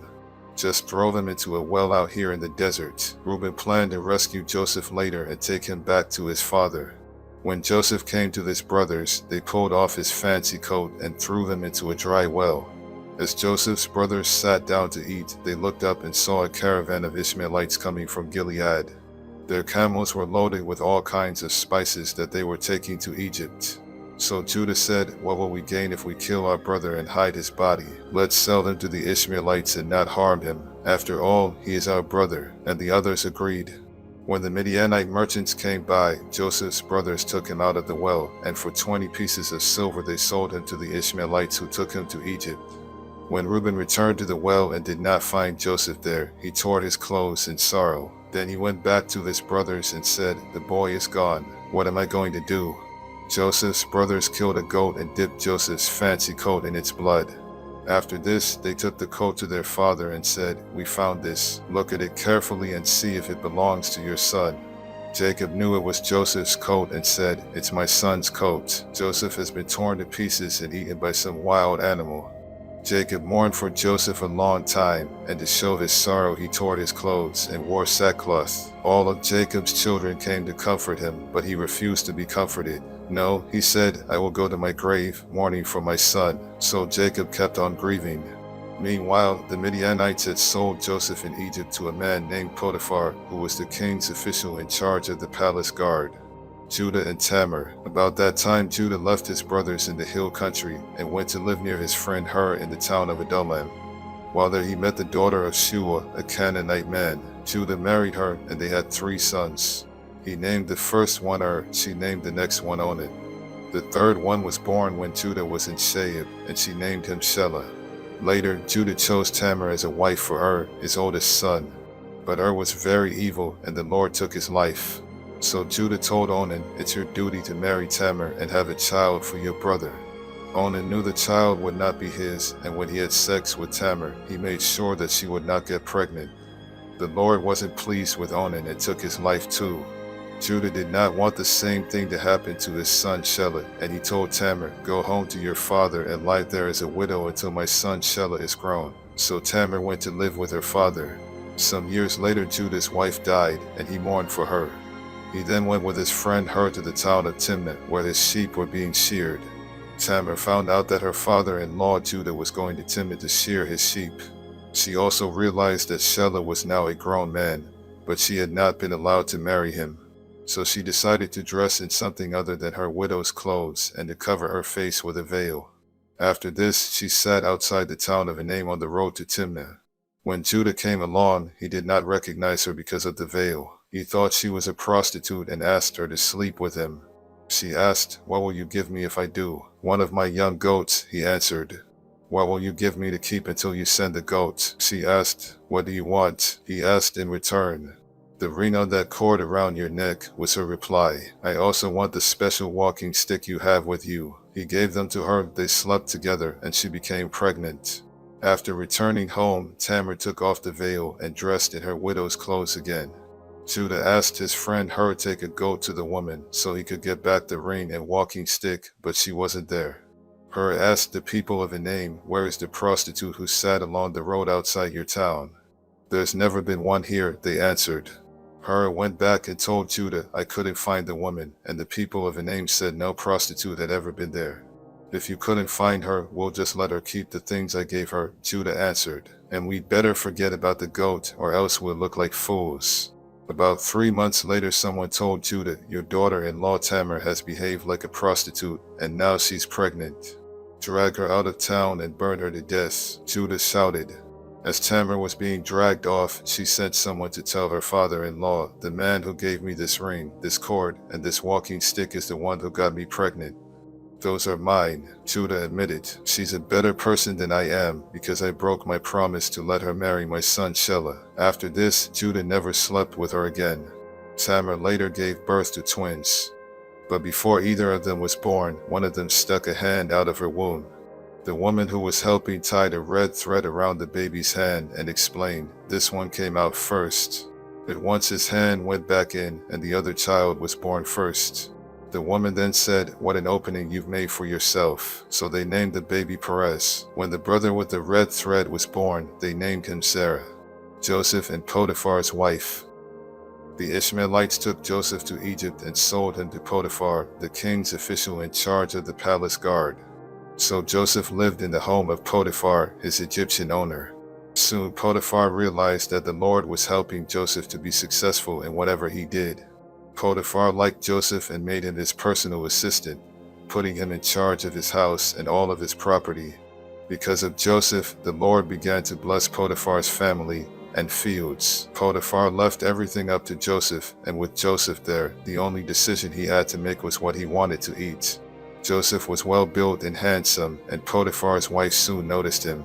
She asked him to make love to her, but he refused and said, "My master isn't worried about anything in his house because he has placed me in charge of everything he owns. No one in my master's house is more important than I am. The only thing he hasn't given me is you, and that's because you are his wife. I won't sin against God by doing such a terrible thing as this." She kept begging Joseph day after day, but he refused to do what she wanted or even to go near her. One day, Joseph went to Potiphar's house to do his work, and none of the other servants were there. Potiphar's wife grabbed hold of his coat and said, "Make love to me." Joseph ran out of the house, leaving his coat there in her hands. When this happened, she called in her servants and said, "Look, this Hebrew has come just to make fools of us. He tried to rape me, but I screamed for help. And when he heard me scream, he ran out of the house, leaving his coat with me." Potiphar's wife kept Joseph's coat until her husband came home. Then she said, "That Hebrew slave of yours tried to rape me, but when I screamed for help, he left his coat and ran out of the house." Potiphar became very angry and threw Joseph in the same prison where the king's prisoners were kept. While Joseph was in prison, the Lord helped him and was good to him. He even made the jailer like Joseph so much that he put him in charge of the other prisoners, and of everything that was done in the jail. The jailer did not worry about anything because the Lord was with Joseph and made him successful in all that he did. Joseph tells the meaning of the prisoner's dreams. While Joseph was in prison, both the king's personal servant and his chief cook made the king angry, so he had them thrown into the same prison with Joseph. They spent a long time in prison, and the official in charge of the palace guard made Joseph their servant. One night each of the two men had a dream, but their dreams had different meanings. The next morning, when Joseph went to see the men, he could tell they were upset, and he asked, "Why are you so worried today?" "We each had a dream last night," they answered, "and there is no one to tell us what they mean." Joseph replied, "Doesn't God know the meaning of dreams? Now tell me what you dreamed." The king's personal servant told Joseph, "In my dream I saw a vine with 3 branches. As soon as it budded, it blossomed, and its grapes became ripe. I held the king's cup and squeezed the grapes into it. Then I gave the cup to the king." Joseph said, "This is the meaning of your dream. The 3 branches stand for 3 days, and in 3 days the king will pardon you. He will make you his personal servant again, and you will serve him his wine, just as you used to do. But when these good things happen, please don't forget to tell the king about me so I can get out of this place. I was kidnapped from the land of the Hebrews, and here in Egypt I haven't done anything to deserve being thrown in jail." When the chief cook saw that Joseph had given a good meaning to the dream, he told Joseph, "I also had a dream. In it I was carrying 3 bread baskets stacked on top of my head. The top basket was full of all kinds of baked things for the king, but birds were eating them." Joseph said, "This is the meaning of your dream. The 3 baskets are 3 days, and in 3 days the king will cut off your head. You will hang your body on a pole, and birds will come and peck at it. 3 days later, while the king was celebrating his birthday with a dinner for his officials, he sent for his personal servant and the chief cook. He put the personal servant back in his old job and had the cook put to death. Everything happened just as Joseph had said it would, but the king's personal servant completely forgot about Joseph. Joseph interprets the king's dreams. 2 years later, the king of Egypt dreamed he was standing beside the Nile River. Suddenly, 7 fat, healthy cows came up from the river and started eating grass along the bank. Then 7 ugly, skinny cows came up out of the river and ate the fat, healthy cows. When this happened, the king woke up. The king went back to sleep and had another dream. This time 7 full heads of grain were growing on a single stalk. Later, 7 other heads of grain appeared, but they were thin and scorched by a wind from the desert. The thin heads of grain swallowed the 7 full heads. Again the king woke up, and it had only been a dream. The next morning the king was upset. So he called in his magicians and wise men and told them what he had dreamed. None of them could tell them what the dreams meant. The king's personal servant said, "Now I remember what I was supposed to do. When you were angry with me and your chief cook, you threw us both in jail in the house of the captain of the guard. One night we both had dreams, and each dream had a different meaning. A young Hebrew who was a servant of the captain of the guard was there with us at the time. When we told him our dreams, he explained what each of them meant, and everything happened just as he said it would. I got my job back, and the cook was put to death." The king sent for Joseph, who was quickly brought out of jail. He shaved, changed his clothes, and went to the king. The king said to him, "I had a dream, yet no one can explain what it means. I am told that you can interpret dreams." "Your Majesty," Joseph answered, "I can't do it myself, but God can give a good meaning to your dreams." The king told Joseph, "I dreamed I was standing on the bank of the Nile River. I saw 7 fat, healthy cows come up out of the river, and they began feeding on the grass. Next, 7 skinny, bony cows came up out of the river. I have never seen such terrible-looking cows anywhere in Egypt. The skinny cows ate the fat ones. But you couldn't tell it because these skinny cows were just as skinny as they were before. At once, I woke up. I also dreamed that I saw 7 heads of grain growing on one stalk. The heads were full and ripe. Then 7 other heads of grain came up. They were thin and scorched by a wind from the desert. These heads of grain swallowed the full ones. I told my dreams to the magicians, but none of them could tell me the meaning of the dreams." Joseph replied, "Your Majesty, both of your dreams mean the same thing, and in them God has shown what he is going to do. The 7 good cows stand for 7 years, and so do the 7 good heads of grain. The 7 skinny, ugly cows that came up later also stand for 7 years, as do the 7 bad heads of grain that were scorched by the desert wind. The dreams mean there will be 7 years when there won't be enough grain. It is just as I said, God has shown what he intends to do. For 7 years Egypt will have more than enough grain, but that will be followed by 7 years when there won't be enough. The good years of plenty will be forgotten, and everywhere in Egypt people will be starving. The famine will be so bad that no one will remember that once there had been plenty. God has given you 2 dreams to let you know that he has definitely decided to do this and that he will do it soon. Your Majesty, you should find someone who is wise and will know what to do so that you can put him in charge of all Egypt. Then appoint some other officials to collect 1/5 of every crop harvested in Egypt during the 7 years when there is plenty. Give them the power to collect the grain during those good years and to store it in your cities. It can be stored until it is needed during the 7 years when there won't be enough grain in Egypt.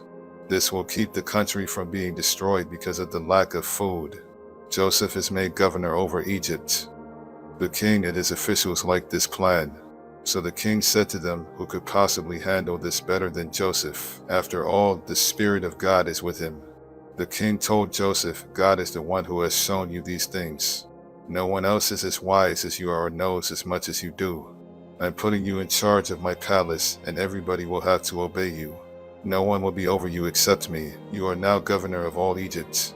Then the king took off his royal ring and put it on Joseph's finger. He gave him fine clothes to wear and placed a gold chain around his neck. He also let him ride in the chariot next to his own, and people shouted, "Make way for Joseph." So Joseph was governor of Egypt. The king told Joseph, "Although I'm king, no one in Egypt is to do anything without your permission." He gave Joseph the Egyptian name Zaphenath-Paneah. And he let him marry Asenath, the daughter of Potiphar, a priest in the city of Heliopolis. Joseph traveled all over Egypt.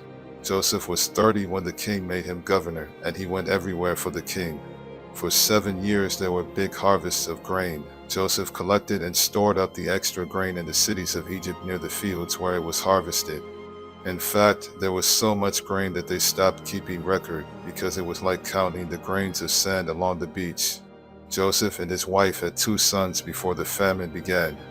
Their first son was named Manasseh, which means, God has let me forget all my troubles and my family back home. His second son was named Ephraim, which means God has made me a success in the land where I suffered.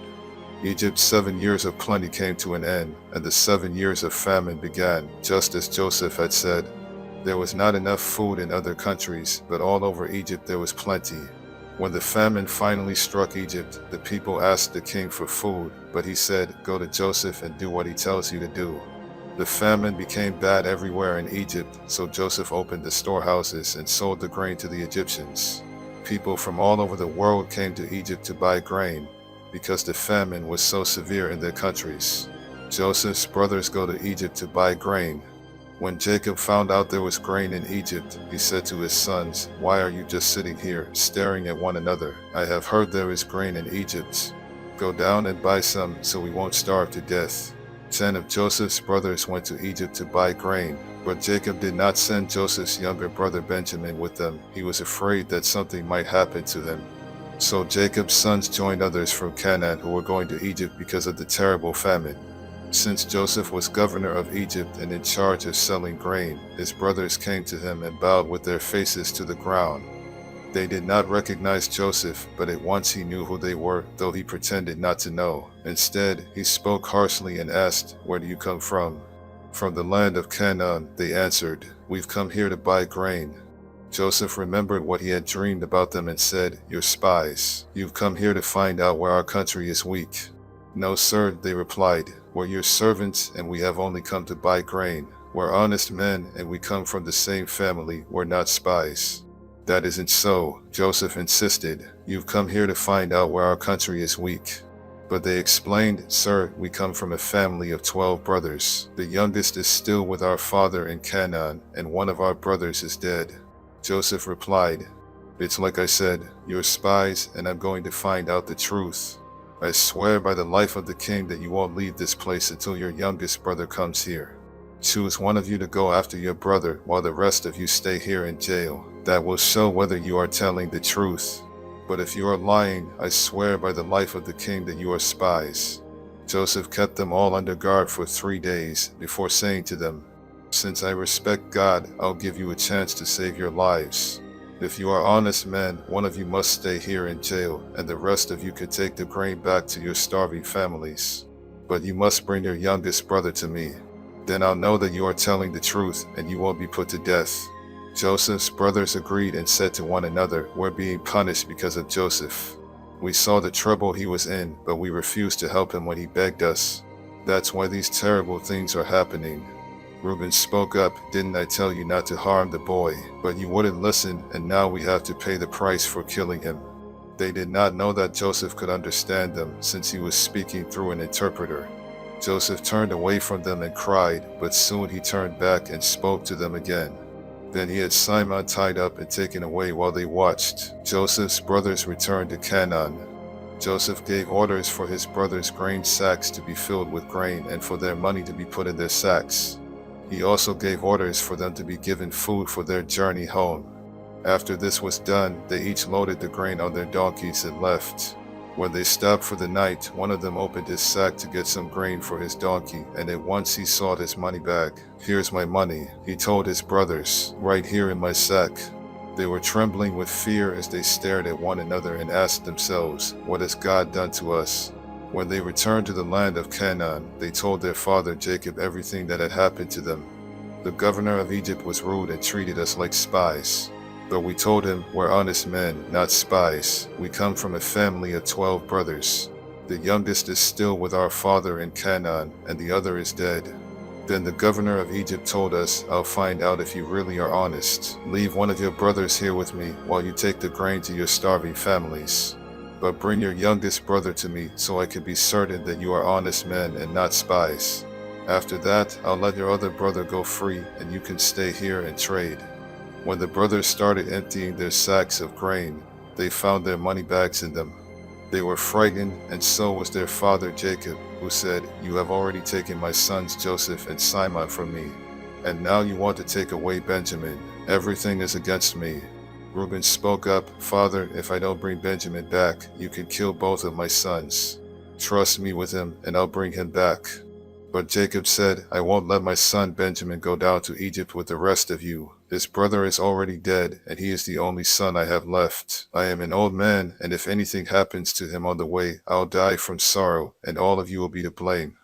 Joseph's brothers returned to Egypt with Benjamin. The famine in Canaan got worse until finally Jacob's family had eaten all the grain they had bought in Egypt. So Jacob said to his sons, "Go back and buy some more grain." Judah replied, "The governor strictly warned us that we would not be allowed to see him unless we brought our youngest brother with us. If you let us take Benjamin along, we will go and buy grain, but we won't go without him."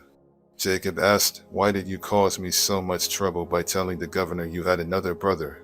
They answered, "He asked a lot of questions about us and our family. He wanted to know if you were still alive and if we had any more brothers.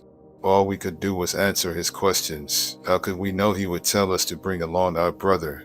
Then Judah said to his father, "Let Benjamin go with me, and we will leave at once, so that none of us will starve to death. I promise to bring him back safely, and if I don't, you can blame me as long as I live." If we had not wasted all this time, we could already have been there and back twice. Their father said, "If Benjamin must go with you, take the governor a gift of some of the best things from our own country, such as perfume, honey, spices, pistachio nuts, and almonds. Also take along twice the amount of money for the grain, because there must have been some mistake when the money was put back in your sacks. Take Benjamin with you and leave at once. When you go in to see the governor, I pray that God all-powerful will be good to you and that the governor will let your other brother and Benjamin come back home with you. But if I must lose my children, I suppose I must." The brothers took the gifts, twice the amount of money, and Benjamin. Then they hurried off to Egypt. When they stood in front of Joseph, he saw Benjamin and told the servant in charge of his house, "Take these men to my house. Slaughter an animal and cook it so they can eat with me at noon." The servant did as he was told and took the brothers to Joseph's house. But on the way they got worried and started thinking, "We are being taken there because of the money that was put back in our sacks last time. He will arrest us, make us his slaves, and take our donkeys." So when they arrived at Joseph's house, they said to the servant in charge, "Sir, we came to Egypt once before to buy grain, but when we stopped for the night, we each found in our grain sacks the exact amount we had paid. We have brought that money back, together with enough money to buy more grain. We don't know who put the money in our sacks." "It's all right," the servant replied. "Don't worry. The God you and your father worship must have put the money there, because I received your payment in full." Then he brought Simon out to them. The servant took them into Joseph's house and gave them water to wash their feet. He also tended their donkeys. The brothers got their gifts ready to give to Joseph at noon, since they had heard they were going to eat there. When Joseph came home, they gave him the gifts they had brought, and they bowed down to him. After Joseph had asked how they were, he said, "What about your elderly father? Is he still alive?" They answered, "Your servant our father is still alive and well." And again they bowed down to Joseph. When Joseph looked around and saw his brother Benjamin, he said, "This must be your youngest brother, the one you told me about. God bless you, my son."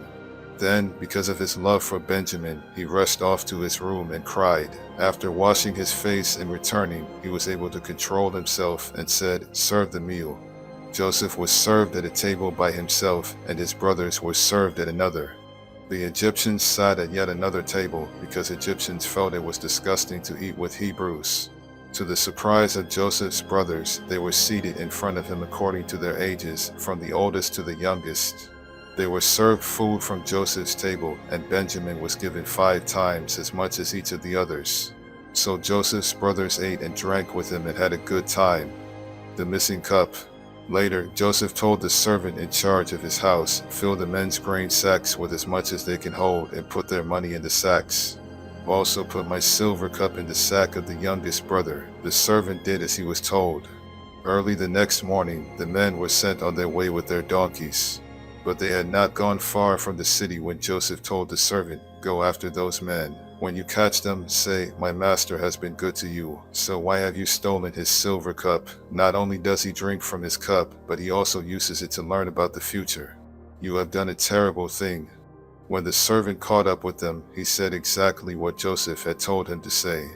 But they replied, "Sir, why do you say such things? We would never do anything like that. We even returned the money we found in our grain sacks when we got back to Canaan. So why would we want to steal any silver or gold from your master's house? If you find that one of us has the cup, then kill them, and the rest of us will become your slaves." "Good," the man replied, "I'll do what you have said. But only the one who has the cup will become my slave. The rest of you can go free." Each of the brothers quickly put his sack on the ground and opened it. Joseph's servants started searching the sacks, beginning with the one that belonged to the oldest brother. When he came to Benjamin's sack, he found the cup. This upset the brothers so much that they began tearing their clothes in sorrow. Then they loaded their donkeys and returned to the city. When Judah and his brothers got there, Joseph was still at home. So they bowed down to Joseph, who asked them, "What have you done? Didn't you know I could find out?" "Sir, what can we say?" Judah replied.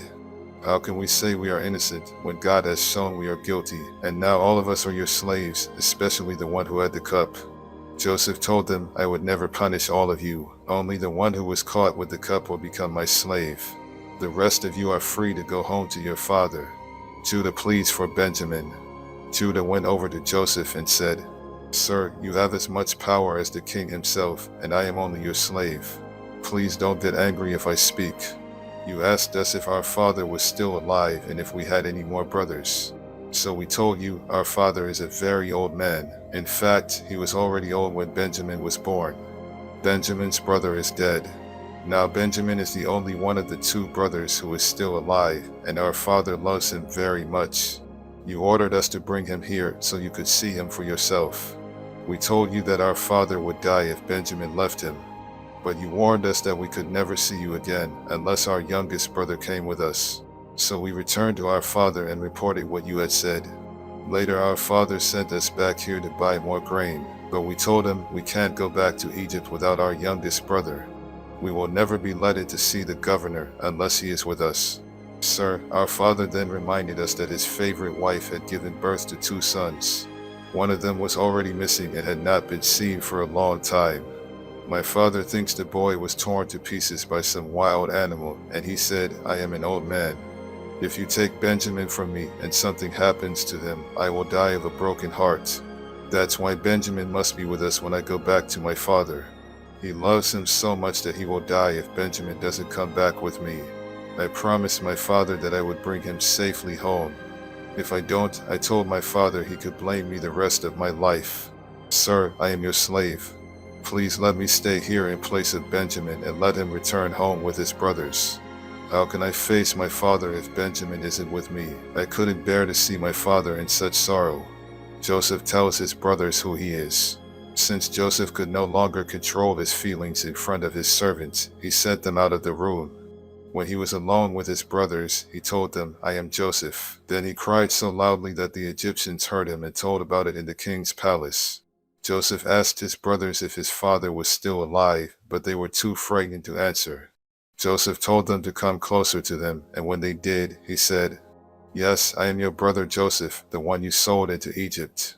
Don't worry or blame yourselves for what you did. God is the one who sent me ahead of you to save lives. There has already been a famine for 2 years, and for 5 more years no one will plow fields or harvest grain. But God sent me on ahead of you to keep your families alive and to save you in this wonderful way. After all, you weren't really the ones who sent me here, it was God. He made me the highest official in the king's court and placed me over all Egypt.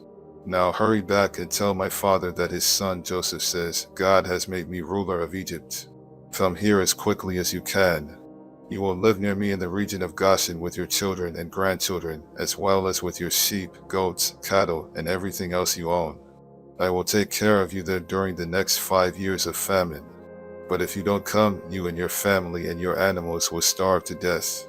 All of you, including my brother Benjamin, can tell by what I have said that I really am Joseph.'" Tell my father about my great power here in Egypt and about everything you have seen. Hurry and bring him here." Joseph and Benjamin hugged each other and started crying. Joseph was still crying as he kissed each of his other brothers. After this, they started talking with Joseph. When it was told in the palace that Joseph's brothers had come, the king and his officials were happy. So the king said to Joseph, "Tell your brothers to load their donkeys and return to Canaan. Tell them to bring their father and their families here. I will give them the best land in Egypt, and they can eat and enjoy everything that grows there.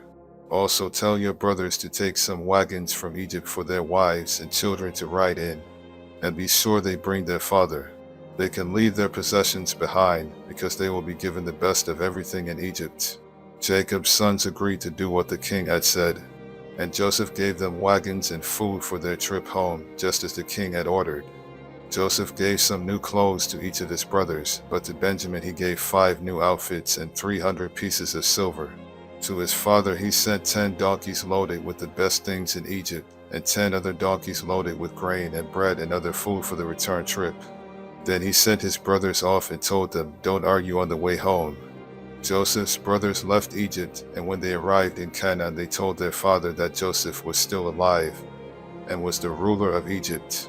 But their father was so surprised that he could not believe them. Then they told him everything Joseph had said. When he saw the wagons Joseph had sent, he felt much better and said, "Now I can believe you. My son Joseph must really be alive, and I will get to see him before I die." Jacob and his family go to Egypt. Jacob packed up everything he owned and left for Egypt. On the way he stopped near the town of Beersheba and offered sacrifices to the God his father Isaac had worshipped.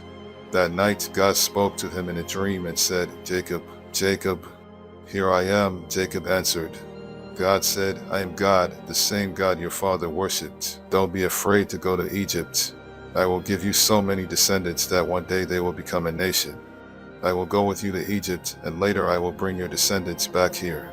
Your son Joseph will be at your side when you die." Jacob and his family set out from Beersheba and headed for Egypt. His sons put him in the wagon that the king had set for him, and they put their small children and their wives in the other wagons. Jacob's whole family went to Egypt, including his sons, his grandsons, his daughters, and his granddaughters. They took along their animals and everything else they owned. When Jacob went to Egypt, his children who were born in northern Syria also went along with their families. Jacob and his wife Leah had a total of 33 children, grandchildren, and great-grandchildren, but 2 of their grandchildren had died in Canaan. Their oldest son Reuben took his sons Hanok, Palu, Hezron, and Carmi. Their son Simon took his sons Jemuel, Jamin, Ohad, Jachin, Zohar, and Shaul, whose mother was a Canaanite. Their son Levi took his sons Gershon, Kohath, and Merari. Their son Judah took his sons Shelah, Perez, and Zerah. Judah's sons and Onad had died in Canaan. Judah's son Perez took his sons Hezron and Hamul. Their son Issachar took his sons Tola, Puvah, Jashub, and Shimron. Their son Zebulun took his sons Serd, Elon, and Jalil. Their daughter Dinah also went. Jacob and Silpah, the servant woman Laban had given his daughter Leah, had a total of 16 children, grandchildren, and great-grandchildren. Their son Gad took his sons Siphion, Hagi, Shuni, Esbon, Eri, Arodi, and Arali. Their son Asher took his sons Anah, Ishva, Ishvi, and Beriah, who took his sons Heber and Malchiel. Sarah, the daughter of Asher, also went. Jacob and Rachel had 14 children and grandchildren. Their son Joseph was already in Egypt, where he had married Asenath, daughter of Potiphar, the priest of Heliopolis. Joseph and Asenath had 2 sons, Manasseh and Ephraim. Jacob and Rachel's son Benjamin took his sons Bela, Betcher, Ashbel, Jerah, Naaman, Ahai, Rosh, Muppim, Huppim, and Ard. Jacob and Bilhah, the servant woman Laban had given his daughter Rachel, had 7 children and grandchildren. Their son Dan took his son Hushim. Their son Naphtali took his sons Jaziel, Guni, Jezer, and Shillem. 66 members of Jacob's family went to Egypt with him, not counting his daughters-in-law. Jacob's 2 grandsons who were born there made it a total of 70 members of Jacob's family in Egypt. Jacob had sent his son Judah ahead of him to ask Joseph to meet them in Goshen, so Joseph got in his chariot and went to meet his father. When they met, Joseph hugged his father around the neck and cried for a long time. Jacob said to Joseph, "Now that I have seen you and know you are still alive, I am ready to die." Then Joseph said to his brothers and to everyone who had come with them, "I must go and tell the king that you have arrived from Canaan. I will tell them that you are shepherds and that you have brought your sheep, goats, cattle, and everything else you own. The king will call you in and ask what you do for a living. When he does, be sure to say, 'We are shepherds. Our families have always raised sheep.' If you tell them this, he will let you settle in the region of Goshen." Joseph wanted them to say this to the king because the Egyptians did not like to be around anyone who raised sheep. Joseph took 5 of his brothers to the king and told him, "My father and my brothers have come from Canaan. They have brought their sheep, goats, cattle, and everything else they own to the region of Goshen." Then he introduced his brothers to the king, who asked them, "What do you do for a living?" "Sir, we are shepherds," was their answer. "Our families have always raised sheep. But in our country all the pastures are dried up, and our sheep have no grass to eat. So we, your servants, have come here. Please let us live in the region of Goshen." The king said to Joseph, "It's good that your father and brothers have arrived. I will let them live anywhere they choose in the land of Egypt, but I suggest that they settle in Goshen, the best part of our land. I would also like for your finest shepherds to watch after my own sheep and goats." Then Joseph brought his father Jacob and introduced him to the king. Jacob gave the king his blessing, and the king asked him, "How old are you?" Jacob answered, "I have lived only 130 years, and I have had to move from place to place. My parents and my grandparents also had to move from place to place. But they lived much longer, and their life was not as hard as mine." Then Jacob gave the king his blessing once again and left. Joseph obeyed the king's orders and gave his father and brothers some of the best land in Egypt near the city of Ramesses. Joseph also provided food for their families. A famine in Egypt. The famine was bad everywhere in Egypt and Canaan, and the people were suffering terribly. So Joseph sold them the grain that had been stored up, and he put the money in the king's treasury. But when everyone had run out of money, the Egyptians came to Joseph and demanded, "Give us more grain. If you don't, we'll soon be dead because our money's all gone." "If you don't have any money," Joseph answered, "give me your animals, and I'll let you have some grain." From then on, they brought in their horses and donkeys and their sheep and goats in exchange for grain. Within a year, Joseph had collected every animal in Egypt. Then the people came to him and said, "Sir, there's no way we can hide the truth from you.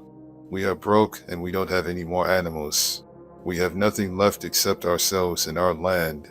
Don't let us starve and our land be ruined. If you'll give us grain to eat and seed to plant, we'll sell ourselves and our land to the king." The famine became so severe that Joseph finally bought every piece of land in Egypt for the king and made everyone the king's slaves, except the priests. The king gave the priests a regular food allowance, so they did not have to sell their land. Then Joseph said to the people, "You and your land now belong to the king. I'm giving you seed to plant, but 1/5 of your crops must go to the king. You can keep the rest as seed or as food for your families." "Sir, you have saved our lives." They answered, "We are glad to be slaves of the king." Then Joseph made a law that 1/5 of the harvest would always belong to the king. Only the priests did not lose their land. Jacob becomes an old man. The people of Israel made their home in the land of Goshen, where they became prosperous and had large families. Jacob himself lived there for 17 years, before dying at the age of 147. When Jacob knew he did not have long to live, he called in Joseph and said, "If you really love me, you must make a solemn promise not to bury me in Egypt. Instead, bury me in the place where my ancestors are buried." "I will do what you have asked," Joseph answered. "Will you give me your word?" Jacob asked. "Yes, I will," Joseph promised. After this, Jacob bowed down and prayed at the head of his bed. Jacob blesses Joseph's 2 sons. Joseph was told that his father Jacob had become very sick. So Joseph went to see him and took along his 2 sons, Manasseh and Ephraim. When Joseph arrived, someone told Jacob, "Your son Joseph has come to see you." Jacob sat up in bed, but it took almost all his strength. Jacob told Joseph, "God all-powerful appeared to me at Luz in the land of Canaan, where he gave me his blessing for and promised, 'I will give you a large family with many descendants that will grow into a nation. And I am giving you this land that will belong to you and your family forever.' Then Jacob went on to say, Joseph, your two sons Ephraim and Manasseh were born in Egypt, but I accept them as my own, just as Reuben and Simon are mine. Any children you have later will be considered yours, but their inheritance will come from Ephraim and Manasseh. Unfortunately, your mother Rachel died in Canaan after we had left northern Syria, and before we reached Bethlehem, and I had to bury her along the way. Jacob was very old and almost blind. He did not recognize the two boys, and so he asked Joseph, Who are these boys? Joseph answered, They are my sons. God has given them to me here in Egypt.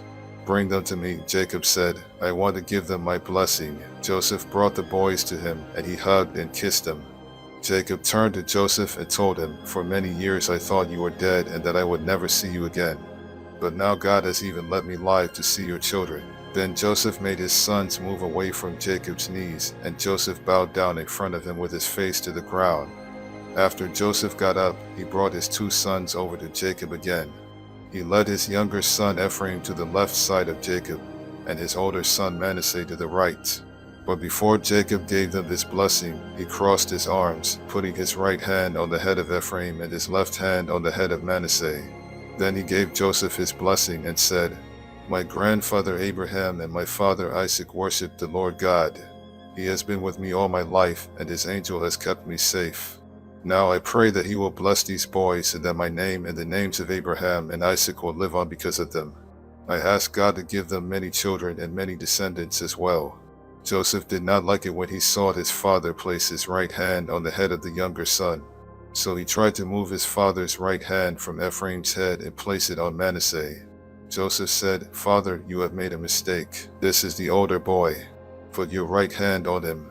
But his father said, Son, I know what I am doing. It's true that Manasseh's family will someday become a great nation. But Ephraim will be even greater than Manasseh, because his descendants will become many great nations. Jacob told him that in the future the people of Israel would ask God's blessings on one another by saying, I pray for God to bless you as much as he blessed Ephraim and Manasseh. Jacob put Ephraim's name first to show that he would be greater than Manasseh. After that, Jacob said, Joseph, you can see that I won't live much longer. But God will be with you and will lead you back to the land he promised our family long ago. Meanwhile, I'm giving you the hillside I captured from the Amorites. Jacob blesses his sons. Jacob called his sons together and said, My sons, I am Jacob, your father Israel. Come, gather around, as I tell your future. Reuben, you are my oldest, born at the peak of my powers. You are an honored leader. Uncontrollable as a flood, you slept with my wife, and disgraced my bed. And so you no longer deserve the place of honor. Simon and Levi, you are brothers, each a gruesome sword. I never want to take part in your plans or deeds. You slaughtered people in your anger, and you crippled cattle for no reason. Now I place a curse on you because of your fierce anger. Your descendants will be scattered among the tribes of Israel. Judah, you will be praised by your brothers. They will bow down to you as you defeat your enemies. My son, you are a lion, ready to eat your victim. You are terribly fierce. No one will bother you. You will have power and rule until nations obey you and come bringing gifts. You will tie your donkey to a choice grapevine and wash your clothes in wine from those grapes. Your eyes are darker than wine, your teeth whiter than milk. Zebulun, you will settle along the seashore and provide safe harbors as far north as Sidon. Issachar, you are a strong donkey resting in the meadows. You found them so pleasant that you worked too hard and became a slave. Dan, you are the tribe that will bring justice to Israel. You are a snake that bites the heel of a horse, making its rider fall. Our Lord, I am waiting for you to save us. God, you will be attacked, then attack your attackers. Asher, you will eat food fancy enough for a king. Naphtali, you are a wild deer with lovely fawns. Joseph, you are a fruitful vine, growing near a stream and climbing a wall. Enemies attacked with arrows, refusing to show mercy. But you stood your ground, swiftly shooting back with the help of Jacob's God, the all-powerful one. His name is the Shepherd, Israel's mighty rock. Your help came from the God your father worshipped, from God all-powerful. God will bless you with rain and streams from the earth. He will bless you with many descendants. My son, the blessings I give are better than the promise of ancient mountains or eternal hills. Joseph, I pray these blessings will come to you because you are the leader of your brothers. Benjamin, you are a fierce wolf, destroying your enemies morning and evening. These are the 12 tribes of Israel, and this is how Jacob gave each of them their proper blessings. Jacob's death. Jacob told his sons, soon I will die, and I want you to bury me in Machpelah cave. Abraham bought this cave as a burial place from Ephron the Hittite, and it is near the town of Mamre in Canaan. Abraham and Sarah are buried there, and so are Isaac and Rebekah. I buried Leah there too. Both the cave and the land that goes with it were bought from the Hittites. When Jacob had finished giving these instructions to his sons, he lay down on his bed and died. Joseph started crying, then leaned over to hug and kiss his father. Joseph gave orders for Jacob's body to be embalmed, and it took the usual 40 days. The Egyptians mourned 70 days for Jacob. When the time of mourning was over, Joseph said to the Egyptian leaders, if you consider me your friend, please speak to the king for me.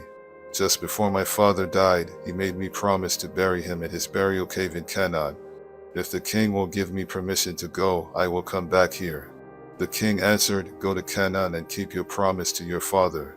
When Joseph left Goshen with his brothers, his relatives, and his father's relatives to bury Jacob, many of the king's highest officials and even his military chariots and cavalry went along.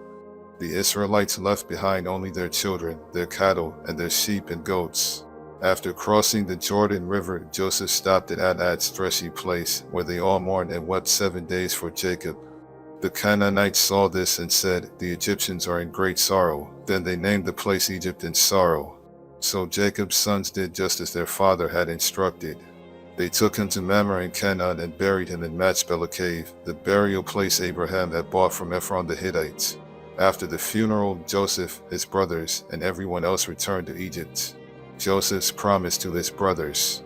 After Jacob died, Joseph's brothers said to each other, what if Joseph still hates us and wants to get even with us for all the cruel things we did to him?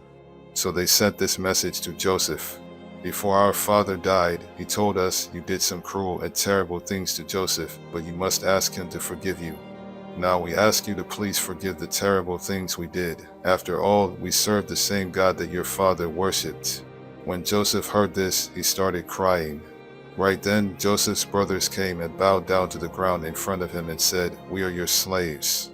But Joseph told them, don't be afraid. I have no right to change what God has decided. You tried to harm me, but God made it turn out for the best so that he could save all these people as he is now doing. Don't be afraid. I will take care of you and your children. After Joseph said this, his brothers felt much better. Joseph's death. Joseph lived in Egypt with his brothers until he died at the age of 110. Joseph lived long enough to see Ephraim's children and grandchildren. He also lived to see the children of Manasseh's son Machir, and he welcomed them into his family. Before Joseph died, he told his brothers, I won't live much longer, but God will take care of you and lead you out of Egypt to the land he promised Abraham, Isaac, and Jacob. Now promise me that you will take my body with you when God leads you to that land. So Joseph died in Egypt at the age of 110. His body was embalmed and put in a coffin.